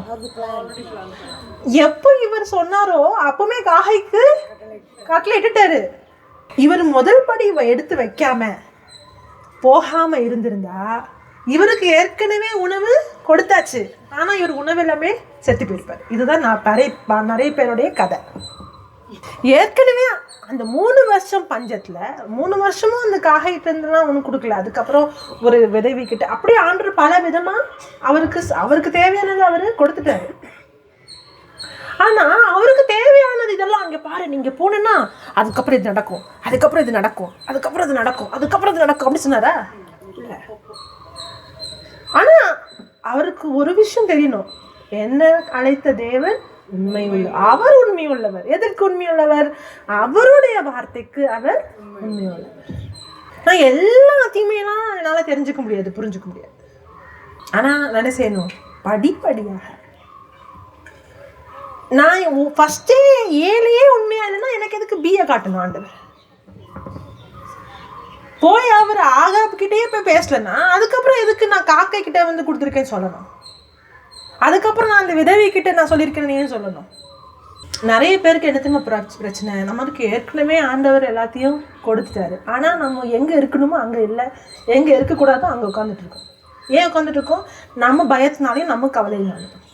போனால் ஒருவேளை கொண்டுட்டாங்கன்னா, போனால் ஒருவேளை எனக்கு பணம் எல்லாம் போயிடுச்சுன்னா, போனால் ஒருவேளை எனக்கு வேலை எல்லாம் போயிடுச்சுன்னா, நம்ம பயந்து எதிர்காலத்தை குறித்து பயப்படுறதுனால இந்த இறைவார்த்தையின்படி என்ன செய்ய முடியல, வாழ முடியல. அந்த தைரியம் எங்கேருந்து வரும் தெரியுமா? உறவிலிருந்து வரும். ஒரு சின்ன உதாரணம் சொல்கிறேன். ஒரு அப்பா மகன், ஒரு குழந்தை. அப்பா வந்து அந்த குழந்தைய ஒரு திண்டு மேலே உட்கார வச்சிருக்காரு, சரியா? உடனே அப்பா வந்து குதிங்கிறாரு என் மேலே. உடனே எனக்கு குழந்தை சொல்லுமா, நான் இதயத்தில் விசுவசிக்கிறேன், நாவி நான் அறிக்கை எடுக்கிறேன், அப்பா என்னை கைவிட மாட்டாங்க.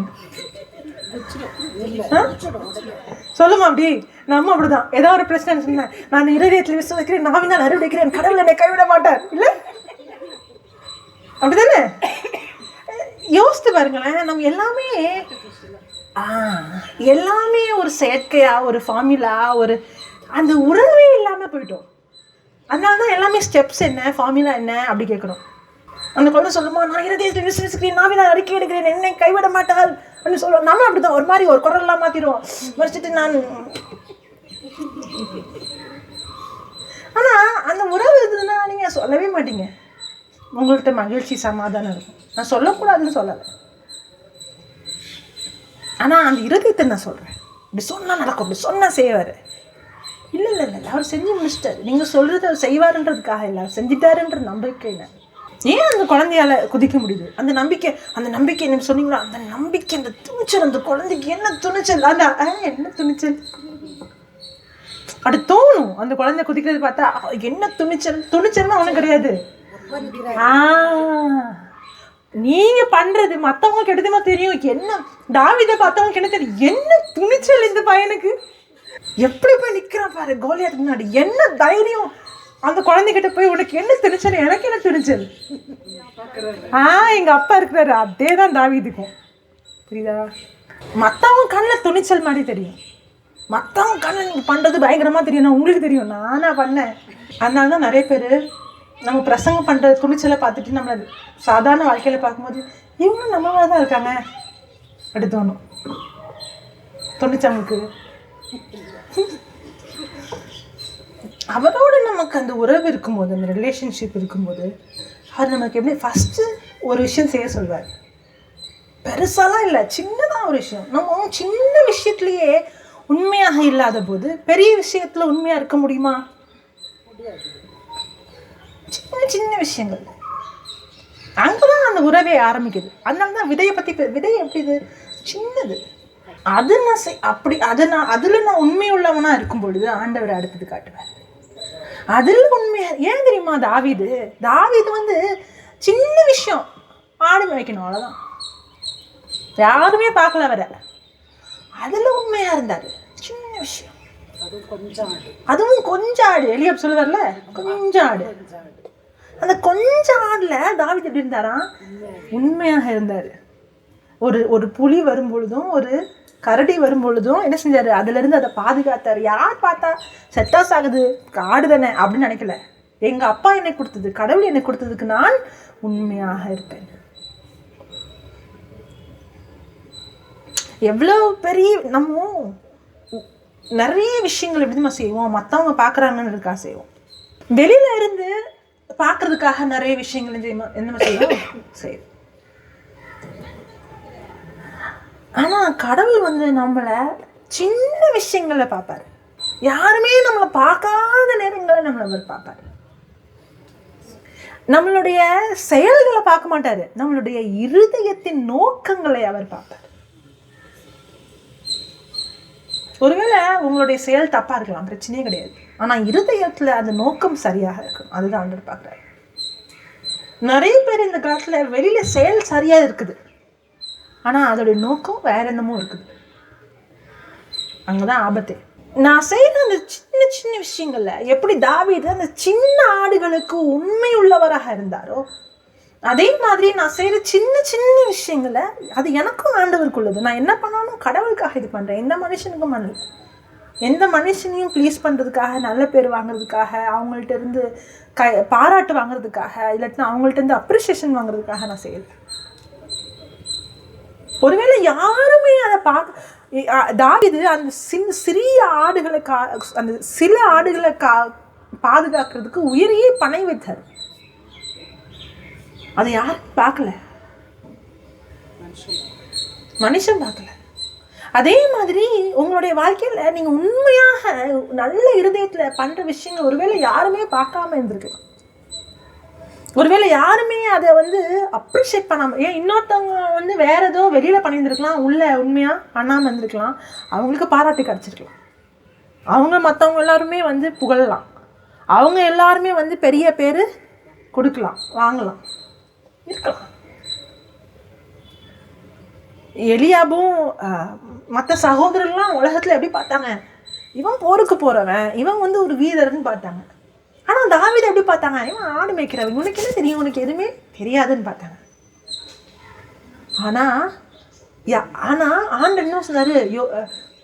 சாமுவேல் ராஜா இந்த வீட்டில் தான், ஜெஸ்ஸியோட வீட்டில் தான் ராஜா ஆண்டவர் தேர்ந்தெடுக்க போறாருன்னு சொல்லும்போது சாமுவேலை வெளியில தான் பார்ப்பாரு. என்ன பார்ப்பாரு? பார்க்க எப்படி இருக்காரு, எவ்வளவு உயரமா இருக்கு. ஏன்னா சவுல் தான் என்னது, அந்த நாட்டிலேயே உயரமானவர்.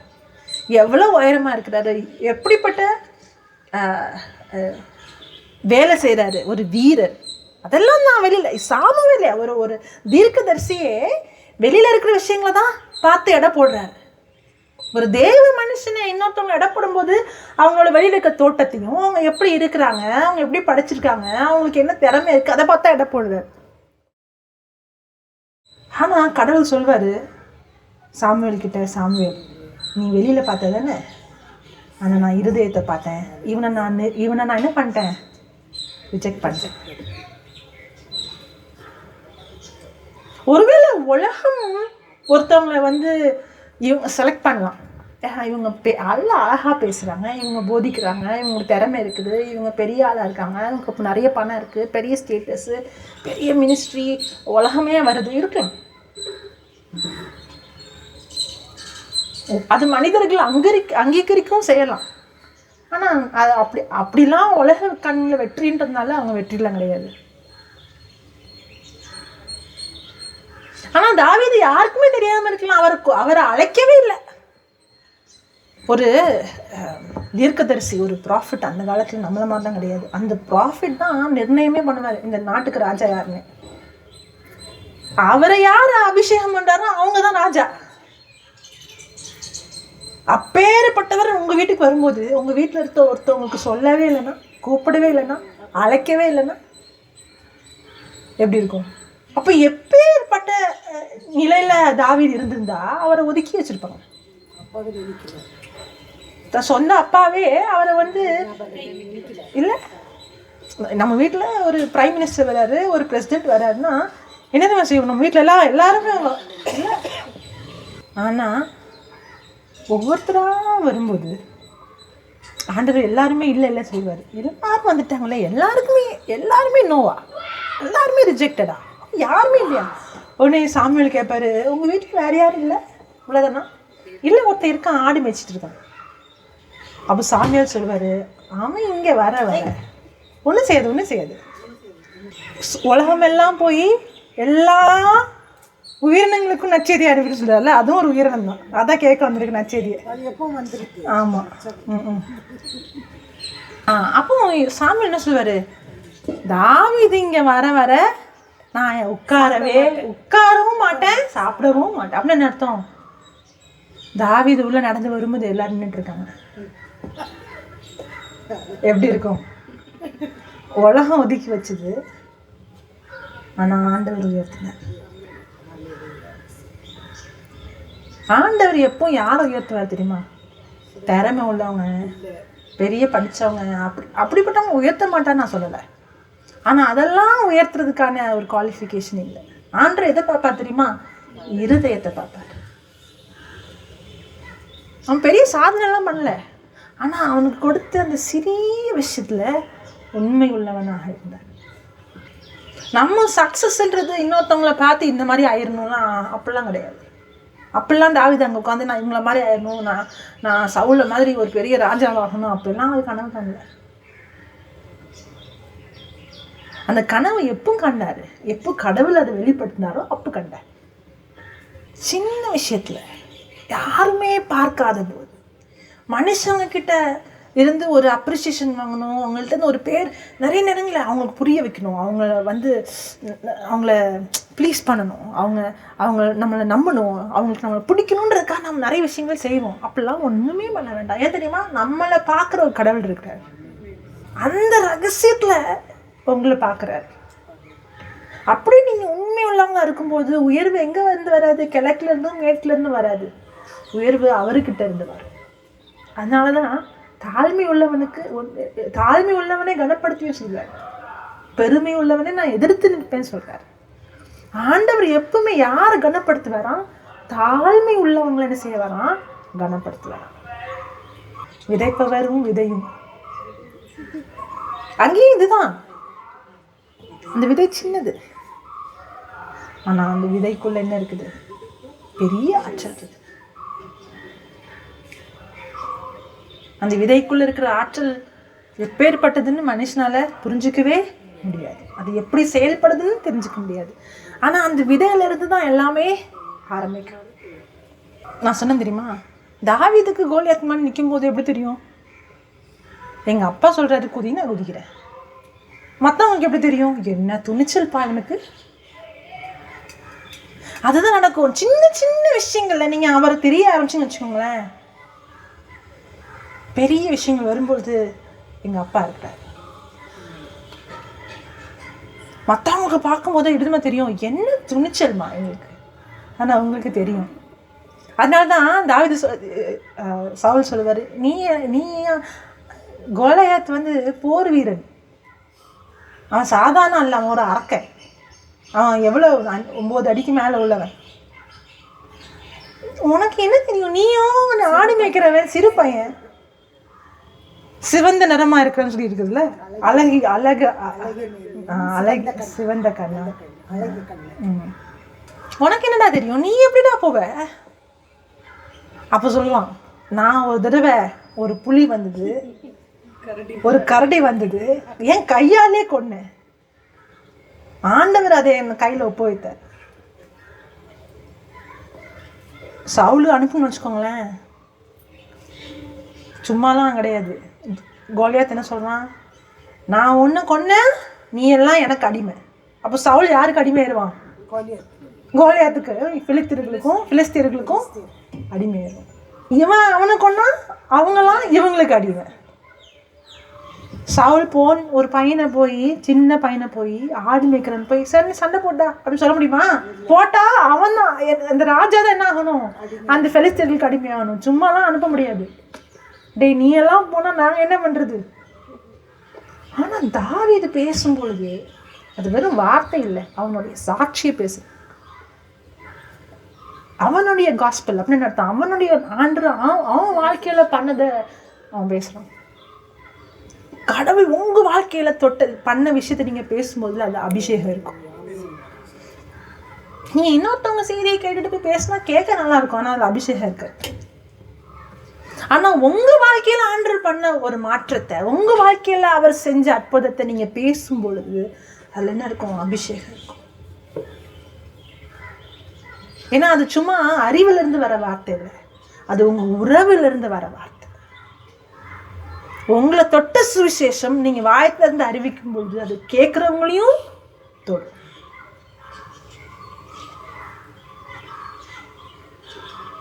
சவுல் அதை கேட்ட உடனே அவருக்கு தெரிஞ்சிச்சு. ஏன்னா ஒரு காலத்துல அவரும் ஆண்டோட அபிஷேகத்தை பார்த்தவர் தான். அதை கேட்கும் பொழுதே அவர் புரிஞ்சுக்கிட்டாரு, இவன் சொந்த பலத்துல இவன் செய்யலை. உடனே அவருடைய அந்த அந்த அந்த வாருக்கு போறான எல்லாம் என்ன சொல்லி கவசங்களையும் கொடுக்குறாரு. அதை போட்டு நடக்கவே முடியாது, தாவீதால தூக்கி போட்டுருவாரு. எனக்கு இந்த அது என்னது கல்லும் உண்டிவேலும் போதும் போவான். அங்க போய் என்னதுமா சொல்லுவான், உன் தலையை உன்னை வெட்டி எடுக்கணும்பான். அதை இந்த கல் வச்சு நீ தலையடி வெட்டுவேன்.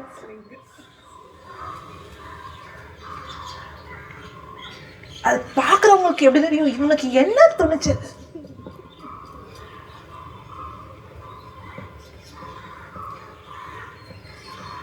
அது அறிவுனால வந்த துணிச்சல் இல்லை, அது உறவுனால வந்த துணிச்சல். எப்படி ஒரு குழந்தை குறிக்குதோ அது என்ன துணிச்சல? துணிச்சல் இல்லை, எங்க அப்பா இருக்காங்களே. அப்படிதான் உங்க வாழ்க்கை இருக்கும். பைபிள் எல்லா இடத்துலையும் பார்த்தீங்கன்னு வச்சுக்கோங்களேன், தாவீதுக்கு ஆண்டோட வார்த்தை வந்துச்சு, ஏப்ரஹாமுக்கும் ஆண்டோட வார்த்தை வந்தது, யோசேப்புக்கும் ஆண்டோட வார்த்தை வந்தது, ஒரு கனவுல வந்தது. எல்லாமே அப்படின்னு அர்த்தம். அவங்க எல்லாரும் ஒரு வார்த்தையை பெற்றுக்கொண்டாங்க அப்படின்னு அர்த்தம். ஒரு விதையை பெற்றுக்கொண்டாங்க. ஒரு விதைப்பவர் ஒரு விதையை விதைக்க சென்றார். சில விதைகள் பாதியோரமாக விழுந்தது, சில விதைகள் கற்பாறை மீது விழுந்தது, சில விதைகள் முட்கள் மீது விழுந்தது, சில விதைகள் நல்ல நிலத்தில் விழுந்தது. இதுல எல்லா இடத்துலையும் விழுந்த விதை ஒரே விதை தான் இல்லையா? ஆனா அந்த நிலம் எப்படி இல்லையா? ஒரே மாதிரி இல்லை. இந்த இறை ஆண்டு அது விளக்கம் சொல்லும்போது அந்த விதை எதற்கு ஒப்பானதா?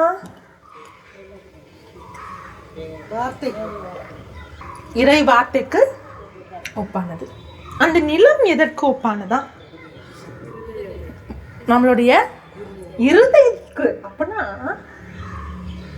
சவுலுக்கும் அந்த வார்த்தை வந்துச்சு, நீ இந்த நாட்டுக்கு ராஜான்னு. தாவீதுக்கும் அந்த வார்த்தை வந்துச்சு. ஆனா சவுல் அந்த வார்த்தை இழந்துட்டாரு. அது காரணம் அந்த வார்த்தை இல்லை, அந்த இருதயம். அப்போ அந்த வார்த்தை எல்லோருக்கும் ஒன்றுதான்.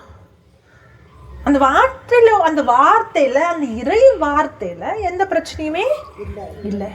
ஆனா அந்த வார்த்தை பெற அந்த இருதயத்துல தான் ஏதோ பிரச்சனை. அப்போ என் வாழ்க்கையில அந்த வார்த்தை பலன் தரலை அப்படின்னா நான் டெஸ்ட் பண்ணணும். என்ன டெஸ்ட் பண்ணணும்? என்னுடைய இருதயம் எப்படிப்பட்ட இருதயம்? நான் எந்த நிலத்தில் இருக்கிறேன்? பாதையோரம் இருக்கிற நிலமா, பாறையில் இருக்கிறதா, இல்லாட்டினா முட்களா, இல்லைன்னா நல்ல நிலம்? என்னோட இருதயம் எப்போ நல்ல நிலமாக இருக்குதோ அப்போதான் நான் அந்த விதையிலிருந்து என்ன பார்க்குறேன்? அறுவடையை பார்க்குறேன். அப்படி இல்லைன்னா நான் அந்த விதையிலிருந்து அறுவடை பார்க்குறேன். ஆனால் எல்லாருமே உடனே முதல்ல அந்த நல்ல நிலத்துக்கு வர முடியாது. அது ஒரு ப்ராசஸ். நம்ம எல்லாருமே அந்த வழியோரமாக இருக்கிற விதையிலிருந்து ஆரம்பிக்கிறோம். அந்த இருதயத்தை வழியோரமாக இருக்கிற இருதயத்திலிருந்து நல்ல நிலமாக மாற்றுறதே அந்த விதை தான். முதலாவது அந்த விதை எங்க விழுது? பாதையில். என்ன ஆகுது? குருவி வந்து, அந்த வார்த்தை குருவின்னு இல்லை, ஆனால் பார்த்துக்கலாம், பறவை, அது குருவியாகவும் இருக்கலாம். பறவை வந்து அதுக்கு என்ன அர்த்தம்? ஓகே, மத்தேயு 13:18 எடுங்க. ஆகையால் விதைக்கிறவனை பற்றிய ஊமையை கேளுங்கள். ஒருவன் ராஜ்யத்தின் வசனத்தை கேட்டும் ஒரு நிமிஷம்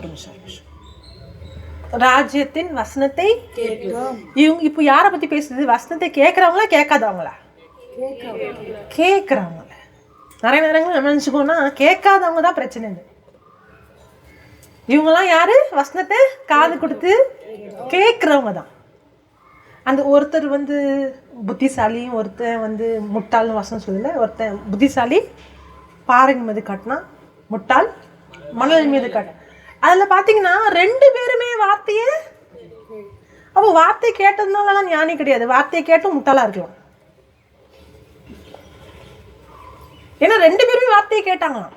அந்த அந்த ஊமையை பார்த்தீங்கன்னா மத்திய 7வது அதிகாரத்தில் இருக்குது. 2 பேருமே கேட்டாங்க. நான் சர்ச்சுக்கு போகிறேன், நான் இறை வார்த்தையை கேட்டேன்றதுனால நீங்கள் ஞானி ஏற முடியாது. இறை வார்த்தை கேட்டுட்டும் முட்டாளா இருக்கலாம். இந்த இந்த இந்த பாதையோட விழுந்த விதை இறை வார்த்தையை கேட்காதவங்க கிடையாது, கேட்குறவங்க தான். கேட்டுமே நீங்கள் ஒரு வார்த்தை சொன்னீங்க, சாத்தானை வந்து அதை திருடிடுவாங்க. நான் இறை வார்த்தையை போதிக்கிறேன்னா நீங்கள் கேட்குறீங்களா? யார் வந்து திருடுவா? யார் திருடுவா? அதை வாசிச்சிட்டீங்க. வாசிங்க. ஒருவன் ராஜ்யத்தின் வசனத்தை கேட்டும் உணராது. சரி, இது தமிழ்ல உணராதவன் இருக்குல்ல, இங்கிலீஷ்ல அந்த வார்த்தை கேட்டும் புரிந்து கொள்ளாத இருக்கு அவங்க பைபிள் அப்படின்னு.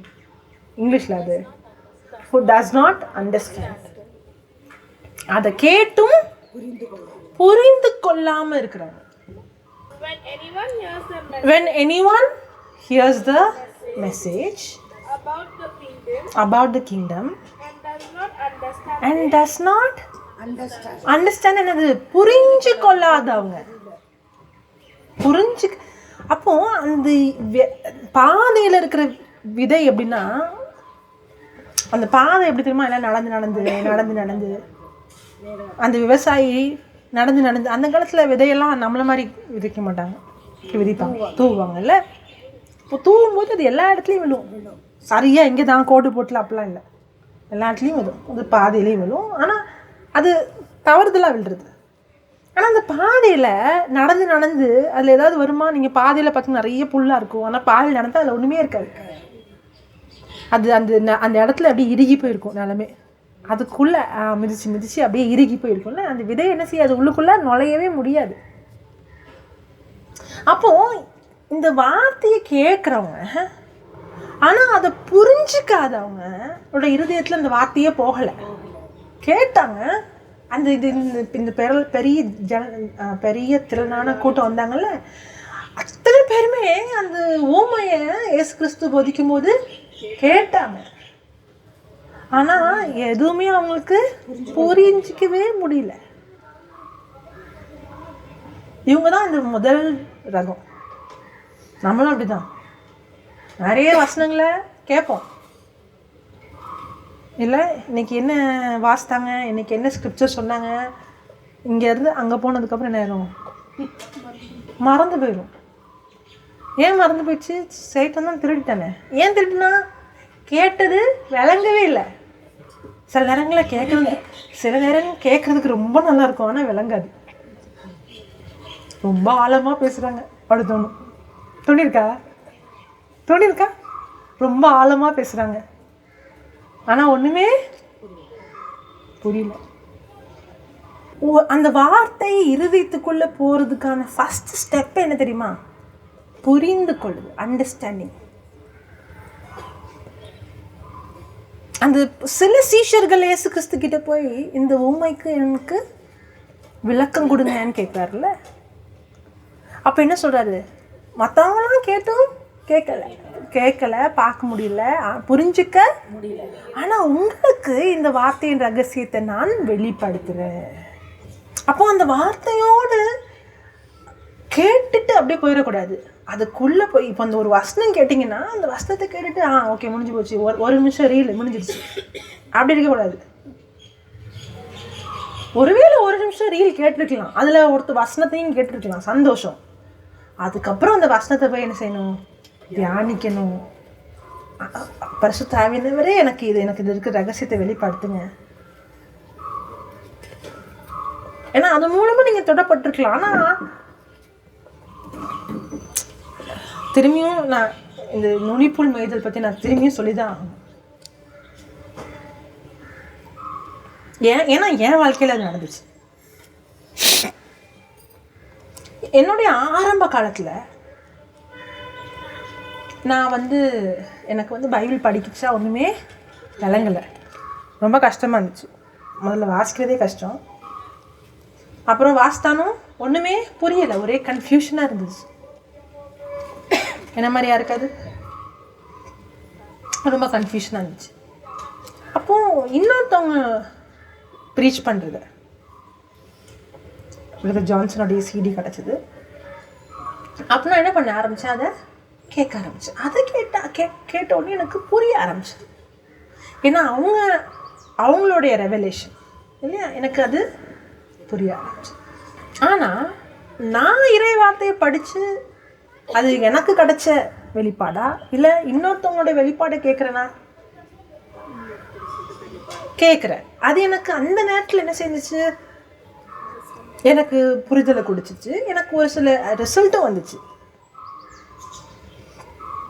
ரொம்ப நாளாக ரொம்ப வருஷமாக நான் அந்த மெசேஜ் கேட்குறதுல தான் நான் நிறையா நேரம் செலவு பண்ணேன்.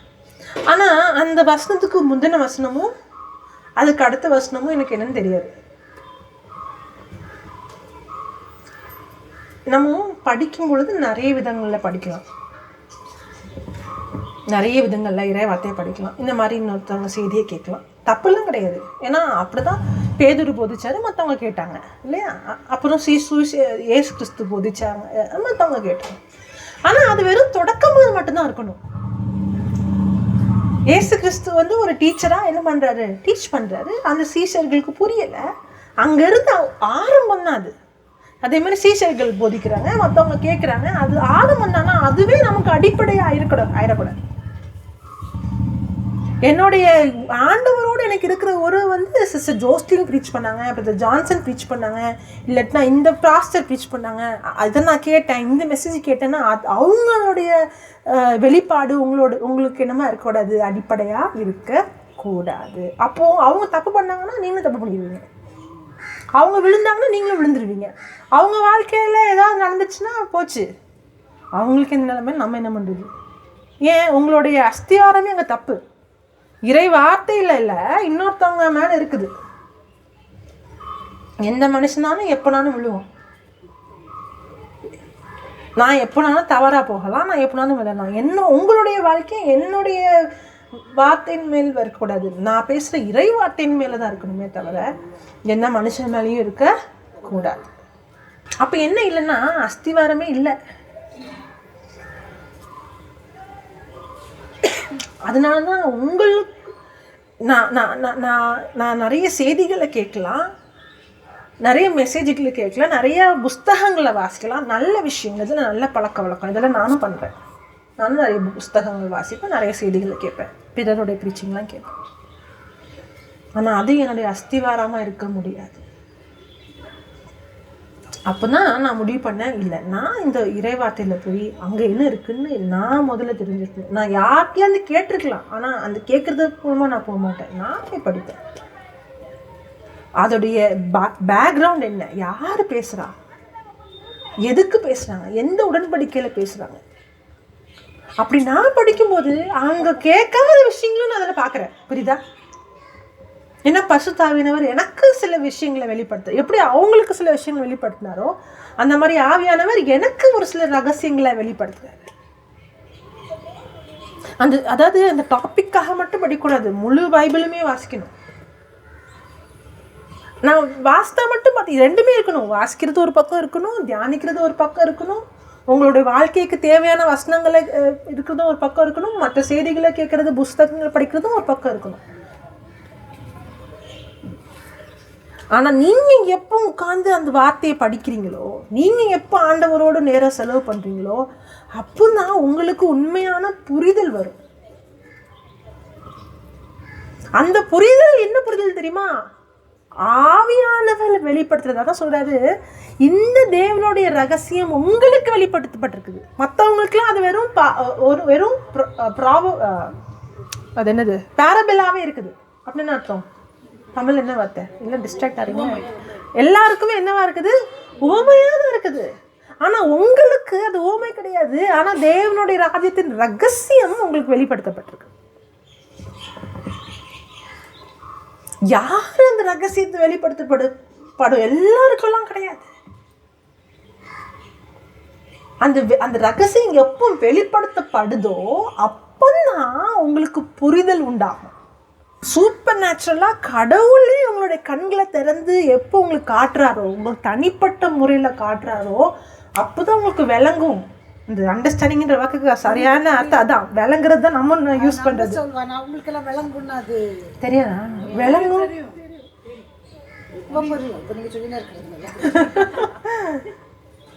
விளங்குன்ற வார்த்தை தெரியாதா? தெரியும் தானே?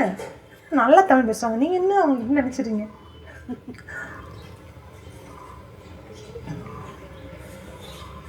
அதான் புரிதல், அண்டர்ஸ்டாண்டிங். எப்போ அண்டர்ஸ்டாண்டிங் வருதோ, எப்போ புரிதல் வருதோ, அப்போதான் அந்த வார்த்தை எங்கே நுழையுது?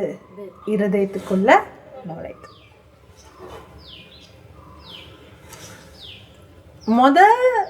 பாதையில் விழுத அந்த இறை வார்த்தை ஒன்று தான், ஆனால் அந்த இருதயம் வேறு. இதில் ஒரு விஷயம் நல்லா தெரிஞ்சுக்கணும்.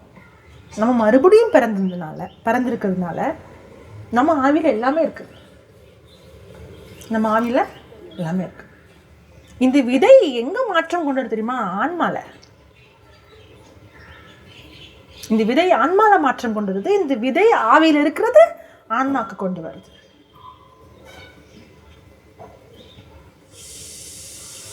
அப்போ இந்த விதையானது எங்க விதைக்கப்படுது? ஆன்மால விதைக்கப்படுது. அதுதான் அந்த இருதயம்ன்றது ஆவியும் ஆன்மாவும் சேர்ந்து தான் இருதயம். ஆனால் இந்த இடத்துல இருதயம்ன்றது ஆவியை குறிக்கல, நம்மளுடைய ஆன்மாவை குறிக்குது. ஏன்னா நம்ம ஆவியில் எந்த மாற்றமும் தேவை கிடையாது. நம்ம கிறிஸ்துவுக்குள் முழுமை அடைஞ்சிட்டோம், புது சிருஷ்டி ஆயிட்டோம். பழையன கழிந்தன, எல்லாமே புதியவன் ஆயிடுச்சு. மாற்றம் எங்கே வரணும்னா நம்மளுடைய ஆன்மாவில் தான் என்ன வரணும்? மாற்றம் வரணும். அப்போது அந்த மாற்றத்துக்கான முதல் படி தான் புரிதல்ன்றது. மட்டும் இருந்தால் பத்தாது. புரிதல்ன்றது என்னது? முதல் படி மட்டும்தான். நான் புரிஞ்சிட்டேன் அப்படின்னா நான் அந்த முதல் நிலம் அல்ல. நம்மளுடைய வாழ்க்கையில் நிறைய இடத்துல நம்ம முதல் நிலமாக தான் இருப்போம். நிறைய விஷயங்கள் எனக்கும் நிறைய விஷயங்கள் புரியாது இறைவார்த்தையில். சில இடங்கள் நான் இறைவார்த்தை எங்கெல்லாம் படிக்கிறேனோ, எங்கெல்லாம் தியானம் பண்ணுறேனோ, அந்த இடத்துல எனக்கு புரிதல் இருக்குது. ஆனால் சில விஷயங்கள்லாம் இன்னும் தியானம் பண்ணல, நான் இன்னமும் படிக்கல. சில கேள்வியெல்லாம் கேட்டால் எனக்கு தெரியாது. ஏன் தெரியாது? அந்த இடத்துல நான் இன்னமுமே பாதையோர நிலமாக தான் இருக்கிறேன். அப்போ நம்மளுடைய வாழ்க்கையில் சில இடங்களில் பாதையா, சில இதில் ரெண்டாவதா பாறையா, சிலதில் முட்களா, சிலதில் நல்ல நிலமாக இருக்கிறோம். அங்கே தான் நம்ம கனியை பார்க்குறோம். அவர் தனி இருக்கும் போது இருவரோடும் கூட அவரை சூழ்ந்திருந்தவர்கள் இந்த ஓமையை குறித்து அவரிடத்தில் கேட்டார்கள். கேளுங்க, நான் கேள்வி கேட்பேன். அதற்கு அவர், தேவனுடைய ராஜ்யத்தின் ரகசியத்தை அறியும்படி உங்களுக்கு அருளப்பட்டது, புறம்பே இருக்கிறவர்களுக்கோ இவைகள் எல்லாம் ஊமைகளாக சொல்லப்படுகிறது. அவர்கள் குணப்படாத படிக்கு, பாவங்கள் அவர்களுக்கு மன்னிக்கப்படாத படிக்கும், அவர்கள் கண்டும் காணாதவர்களாகவும் கேட்டு உணராதவர்களாகவும் இருக்கும்படி இப்படி சொல்லப்படுகிறது என்றார். பின்பு அவர் அவர்களை நோக்கி, இந்த ஊமையை நீங்கள் அறியவில்லையா? அறியாவிட்டால் மற்ற ஊமையெல்லாம் எப்படி அறிவீர்கள்? விதைக்கிறவன் வசனத்தை விதைக்கின்றான். வசனத்தை கேட்ட உடனே சாத்தான் வந்து அவர்கள் இருதயத்தில் விதைக்கப்பட்ட வசனத்தை எடுத்து போடுகிறார். சாத்தான் எல்லார்கிட்ட இருந்து திருட முடியுமா? சாத்தான் யார்கிட்ட இருந்து திருட முடியும்? அத புரியாதவங்க கிட்ட இருந்து மட்டும்தான் திருட முடியும். எல்லார்கிட்ட இருந்தும் அந்த விதையை திருட முடியும். அதனாலதான் சாத்தான் திருடுவதற்கும் கொல்லவும் அழிக்கவும். நிறைய பேர் என்ன திருட வந்தானா திருட வரான்னு நினைச்சிருக்காங்க. இல்ல, எது திருட வரான்? வார்த்தையை திருட வரான். வார்த்தையை திருடாதான் உங்க வாழ்க்கை எல்லாமே திருடியாச்சு. புரியுதா? உங்கள்ட்ட இருக்கிற பணத்தையும் சுகத்தையும் திருடணும்னா முதல்ல எதை திருடணும்? வார்த்தையை திருடினா எல்லாமே திருடினதுக்கு சமம். ஆனா அவனால அந்த வார்த்தையை திருட முடியுமா? எப்போ திருட முடியும்? அந்த வார்த்தையே புரியாது. யாருக்கு அந்த வார்த்தை புரியாது? அந்த புரிதல் நம்மளோட இயல்புல இருந்து நிறைய பேர் என்னமா நான் படிச்சு வாசித்து நான் புரிஞ்சுக்கணும்னு நினைப்பாங்க. தப்பு அங்கதான் பண்றீங்க. என்னால நான் படிக்கும்போது நான் ரொம்ப தெளிவா இருக்கிறேன். என்ன தெளிவா இருக்கேன்? என்னால இது புரிஞ்சுக்க முடியாது. ஆனா நான் அது படிக்கும்போது என்ன நம்புறேன்னா ஆவியானவர் தான் எனக்கு இந்த ரகசியத்தை வெளிப்படுத்துறாரு. அதனாலதான் அந்நிய பாஷையில ஜெபிக்கிறேன். என்ன நான் அந்நிய பாஷையில ஜெபிக்கும் போது என்ன ஜெபிக்கிறேன்னா அதுல இருக்கிற மறை பொருளை ஜெபிக்கிறேன். பேதுரு இருக்கார்ல, அந்த பெந்தகோஸ்ட் நாள் அன்னைக்கு தைரியமா வெளியில வந்து சுவிசேஷம் அறிவிச்சாருல்ல.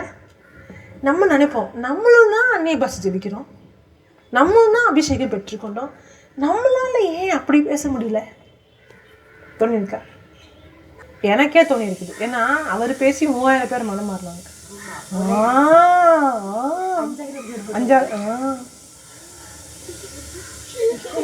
கேட்டுட்டேனா?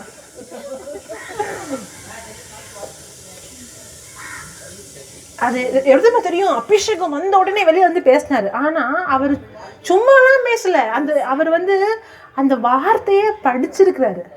ஜோயல் புஸ்தகத்திலேருந்து பழைய ஏற்பாடுலேருந்து வசனங்களை பேசுறாரு தெரியுமா? அப்படியே மேலேருந்து அப்படியே வார்த்தைலாம் அப்படி கொட்டி கொட்டி அப்படிலாம் ஒன்றும் பேசல. அவர் அதுக்கு நேரம் செலவு பண்ணி அந்த வார்த்தைகளை படிச்சிருக்கிறாரு. அந்த வார்த்தை ஏற்கனவே அவரோட இருதயத்தில் இருந்துச்சு. ஆனா அந்த வார்த்தையோட மறை பொருள் அவருக்கு புரியாம இருந்துச்சு. எப்போ அவர் அந்நிய பாஷையை பெற்றுக்கொண்டாரோ, அந்நிய பாஷையில பேச ஆரம்பிச்சாரோ, அப்போ அவரோட இருதயத்துல இருந்த வார்த்தையில இருக்கிற மறை பொருள் பரிசுத்த ஆவியானவர் என்ன செஞ்சாரு? வெளிப்படுத்தினாரு. இப்போ எப்படி பேசுறாரு? அந்த வெளிப்பாடு பெற்றதுனால அவர் எப்படி பேசுறாரு? உறுதியோட, நம்பிக்கையோட, விசுவாசத்தோடு பேசுறாரு, கான்ஃபிடென்ட்டா பேசுறாரு. ஏன்னா இப்போ அவர் பேசுறது ஆண்டவர் அவருக்கு வெளிப்படுத்தின அந்த வெளிப்பாட்டு அறிவில பேசுறாரு. வார்த்தையே இருதயத்தில் இல்லைன்னா எங்கே வரும் வெளிப்பாடு? அதனால அந்நிய பாஷை மட்டும் ப்ரேயர் பண்ணாதான் பார்த்தாது. ஒரு விதை இருக்குன்னு வச்சுக்கோங்க. அந்த வசனம் சொல்லுது, என்னுடைய you shawl no the truth, நீங்கள் சத்தியத்தை அறிவீர்கள். அது சொல்கிற விதமே தப்பு. நம்ம சொல்கிறதே அதுக்கு முன்னாடி என்ன சொல்லும்? யூ ஷால் நோ த ட்ரூத்துக்கு முன்னாடி கண்டினியூ இன் மை வேர்ட், என்னுடைய வார்த்தையில நிலைத்திருங்கள், அப்பொழுது நீங்கள் சத்தியத்தை அறிவீர்கள், அந்த சத்தியம் உங்களுக்கு விடுதலை ஆக்கும்னு சொல்றேன்.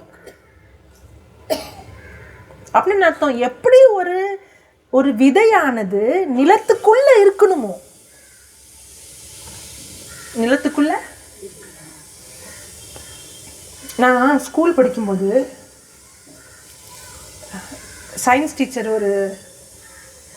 நம்ம சயின்ஸ் புக்கில் இருக்கும் தெரியுமா, விதையை விதைக்க சொல்லுவாங்க. அப்புறம் அந்த படத்தில் பார்த்தீங்கன்னா வேறு, அடுத்ததில் பார்த்தா வேறு வரும், அப்புறம் கொஞ்சம் முளைச்சி வரும், இலை வரும் இல்லையா? அப்படி ஒரு படம் இருக்கும் தெரியுமா? இப்போ சயின்ஸ் டீச்சர் சொல்லுவாங்க, நீங்களும் வீட்டில் போய் ஒரு விதையை விதைங்க. நானும் மண்ணேன், ஒரு சிரட்டை எடுத்தேன். கொட்டாங்கச்சி தெரியுமா? தேங்காய் கொட்டாங்கச்சி தெரியுமா? அதுதானா? இன்னும் எல்லாம் பேரை மாத்திடுறீங்க இங்க. கொட்டாங்கச்சி தமிழ் வார்த்தை தானா? கொட்டாங்கச்சி கொட்டாங்கச்சி ஏதோ ஒண்ணு. அதுல மண்ணு நிரப்பி ஜன்னல்ல வெயில வர இடமா பார்த்து உள்ள ஒரு விதைய வச்சு வச்சாச்சு. ஒன்று மட்டும் இல்லை, 2-3 விதைய வச்சாச்சு. அதை உட்காந்து பார்த்துட்டே இருந்தேன் ரொம்ப பொறுமையா. 3 நாள் ரொம்ப பொறுமையா 1 மணி நேரம் உட்காந்தேன், 2 மணி நேரம் உட்காந்தேன். அதுக்கப்புறம் போய் நோண்டினேன் மண்ணை. என்னது, நல்ல தண்ணியெல்லாம் ஊற்றிட்டேனே. நோண்டி உள்ளேருந்து விதை எடுத்து ஏதாவது வருதா உள்ளேருந்து. என்ன இல்லை, பொறுமை இல்லை. சரி, மறுபடியும் வச்சாச்சு. அதுக்கப்புறமா பொறுமையா 1 மணி நேரம், 2 மணி நேரம், ரொம்ப நேரம் ஆயிடுச்சு. மறுபடியும் போய் நோண்டி உள்ளேருந்து ஏதாவது வருதா. சும்மா சொல்றீங்களா இல்ல உண்மையாவே பண்ணி என்ன சும்மா சொல்றீங்க? என்ன விதை போட்டு ஒரு 3 நாள் 5 நாள் ஆகும். எனக்கு நானே சின்ன பிள்ளை தானே. சரி, நான் அந்த அளவுக்கு பேக்கா இருந்துருக்குறேன். அப்புறம் போய் மறுபடியும் நோண்டினேன். எங்க அம்மா பார்த்தாங்க, நீ என்ன சும்மா போய் நோண்டிட்டே இருக்க. எங்க அம்மா புத்திசாலி. நீ என்ன சும்மா நோண்டி. எங்க அம்மா புத்திசாலி சொன்னோன்னே நீ ஏதோ சொல்றீங்களே, என்ன நீ சும்மா நோண்டிட்டே இருக்க. நீ நோண்டுனா அதுல இருந்து ஒண்ணுமே வராது. நீ அப்படியே அதை விட்டுரு. அதுவா நான் நோண்டுறேன்னு சொல்லும்போது உங்களுக்கு எப்படி தோணுச்சு? இப்படிதான் நம்மளும் நோண்டுவோம். நடக்குதா நடக்கலையா, நடக்குமா நடக்காதா, என்னைக்கு நடக்கும், ஏன் எங்கள் வீட்டில் மாற்றமே, நான் தான் ஜெபிக்கிறேனே, வருமா வராதா, வேலை கிடைக்குமா கிடைக்காதா. அந்த விதை நிலத்திற்குள்ளேயே இருக்கணும். அந்த மாதிரி அந்த வார்த்தை நம்ம இருதயத்திலேயே இருக்கணும். நமக்கு அப்படிமா அந்த வார்த்தை உடனே நான் ஜெபிச்சேங்க, ஆனால் நடக்கலை.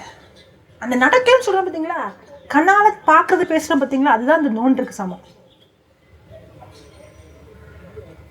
இது எப்போ நடக்கும்? அந்த நான் சொல்கிறேன் ஏசு கிறிஸ்துவின் காயங்களால் குணமாயிட்டேன்னு. ஆனாலும் என்ன பண்ணுறோம், நோண்டுறோம். ஆனாலும் 2 நாள் சொல்லிட்டேன், 3 நாள் சொல்லிட்டேன், 4ஆவது நாள் இது நடக்குமா நடக்காதா, இது எனக்கு ஒர்க் ஆகுமா ஒர்க் ஆகாதா,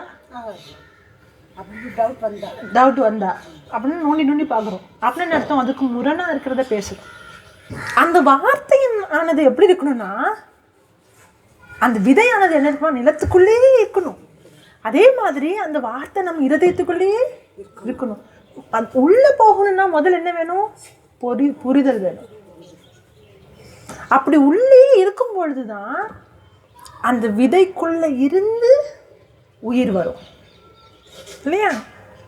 அதுதான் அந்த வார்த்தை சொல்லுது, நீங்கள் இந்த வார்த்தையை நிலைத்து இருக்கும் பொழுது நீங்கள் உண்மையை அறிந்து கொள்வீங்க, புரிஞ்சு கொள்வீங்க. அந்த புரிதல் அந்த வார்த்தைக்குள்ளே இருக்கிற அந்த ரகசியம் எங்கே இருக்குது, அந்த விதைக்குள்ளே இருக்குது. அந்த ரகசியம் எங்கே இருக்குது, வார்த்தைக்குள்ளே இருக்குது.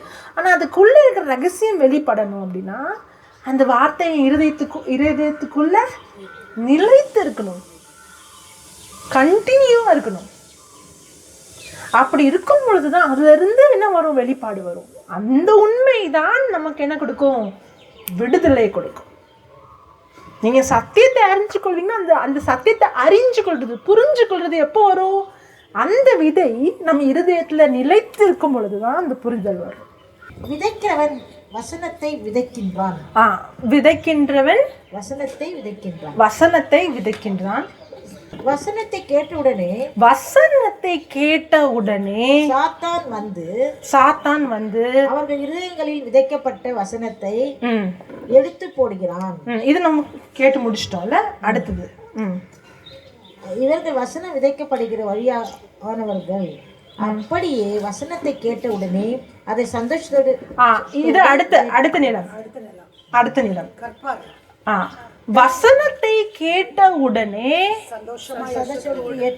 சந்தோஷமாக ஏற்றுக்கொண்டோம். இந்த 2வது நிலம், முதல் நிலம் வார்த்தையை கேட்குறாங்க, ஆனால் அதை புரிஞ்சுக்கல. ஏன் புரிஞ்சுக்கலன்றதை பார்த்தோம். புரிஞ்சுக்காததுனால அந்த விதை என்ன ஆகுது, திருடப்படுது. 2வது நிலமானது வசனத்தை கேட்குறாங்க. எப்படி கேட்குறாங்க? மகிழ்ச்சியோடு கேட்குறாங்க. அப்படின்னு அர்த்தம், இவங்க அந்த வசனத்தை புரிஞ்சுக்கிட்டாங்க. எப்போ ஒருத்தவங்க புரிஞ்சுக்குவாங்க? எப்போ அந்த அந்த அந்த வார்த்தையை தனிமையாக நேரம் செலவு பண்ணும் பொழுது, அந்த வார்த்தையை தியானிக்கும் பொழுது, அந்த வார்த்தையை படிக்கும் பொழுது, அந்த வார்த்தைக்கான விளக்கத்தை கேட்கும் பொழுது. பேதுரு எப்படி பரிசுத்தாவினருடைய அபிஷேகம் பெற்று அந்நிய பாஷையில் ஜெபிக்கும் பொழுது அந்த வார்த்தைகளுக்கு ரகசியத்தை அவர் புரிஞ்சுக்கிட்டாரோ, அந்த மாதிரி நம்ம புரிதலை பெற்றுக்கொள்வோம். இந்த ரெண்டாவது நிலம் இருக்கிறவங்க யாருன்னா, வார்த்தையை புரிஞ்சவங்க. அதை புரிஞ்சதுனால அந்த வார்த்தையை மகிழ்ச்சியோட பெற்றுக்கொண்டாங்க. அப்புறம் ஆனால் என்ன நடந்துச்சு? அப்படியே வசனத்தை கேட்ட உடனே அதை சந்தோஷத்தோடு ஏற்றுக்கொள்ள வேண்டும். தங்களுக்குள்ளே வேர் கொள்ளாதபடியினால் கொஞ்ச காலம் மாத்திரம் நிலைத்திருக்கிறார்கள். வசனத்தின் நிமித்தம் உபத்திரவமும் துன்பமும் உண்டான உடனே இடரல் அடைகிறார்கள். இவர்களே கற்பாறை நிலத்தில் விதைக்கப்பட்டவர்கள். நம்மள நிறைய பேர் ஃபர்ஸ்ட் பாஸ் ஆகிட்டோம்னு நினைக்கிறேன். புரிதல் இருக்குது இல்லை? நிறைய பேர் இந்த கேட்டகரியில் வந்துடுவோம். புரிதல் இருக்குது, ஆனால் என்ன இல்லை, வேறு இல்லை. அதை பிரேக்குக்கு அப்புறம் பார்க்கலாம். ஓகே ஓகே, கண்களை மூடலாம். நன்றி பரிசுத்த ஆவியானவரே, இன்னைக்கு உங்களோட வார்த்தையின் மூலமாக நீங்கள் எங்களோட பேசுனதுக்காக நன்றி. எப்படி சாமுவேலிடம் மனிதனோ வெளியில் இருக்க தோட்டத்தை பார்ப்பான், ஆனால் நானும் இருதயத்தை பார்க்குற ஆண்டவர். எங்களுடைய இருதயங்களை பார்க்குற ஆண்டவர். நாங்கள் செய்கிற பெரிய பெரிய விஷயங்கள அல்ல, நாங்கள் செய்கிற சிறிய விஷயங்கள எங்களுடைய இருதயங்களை பார்க்குற ஆண்டவர்.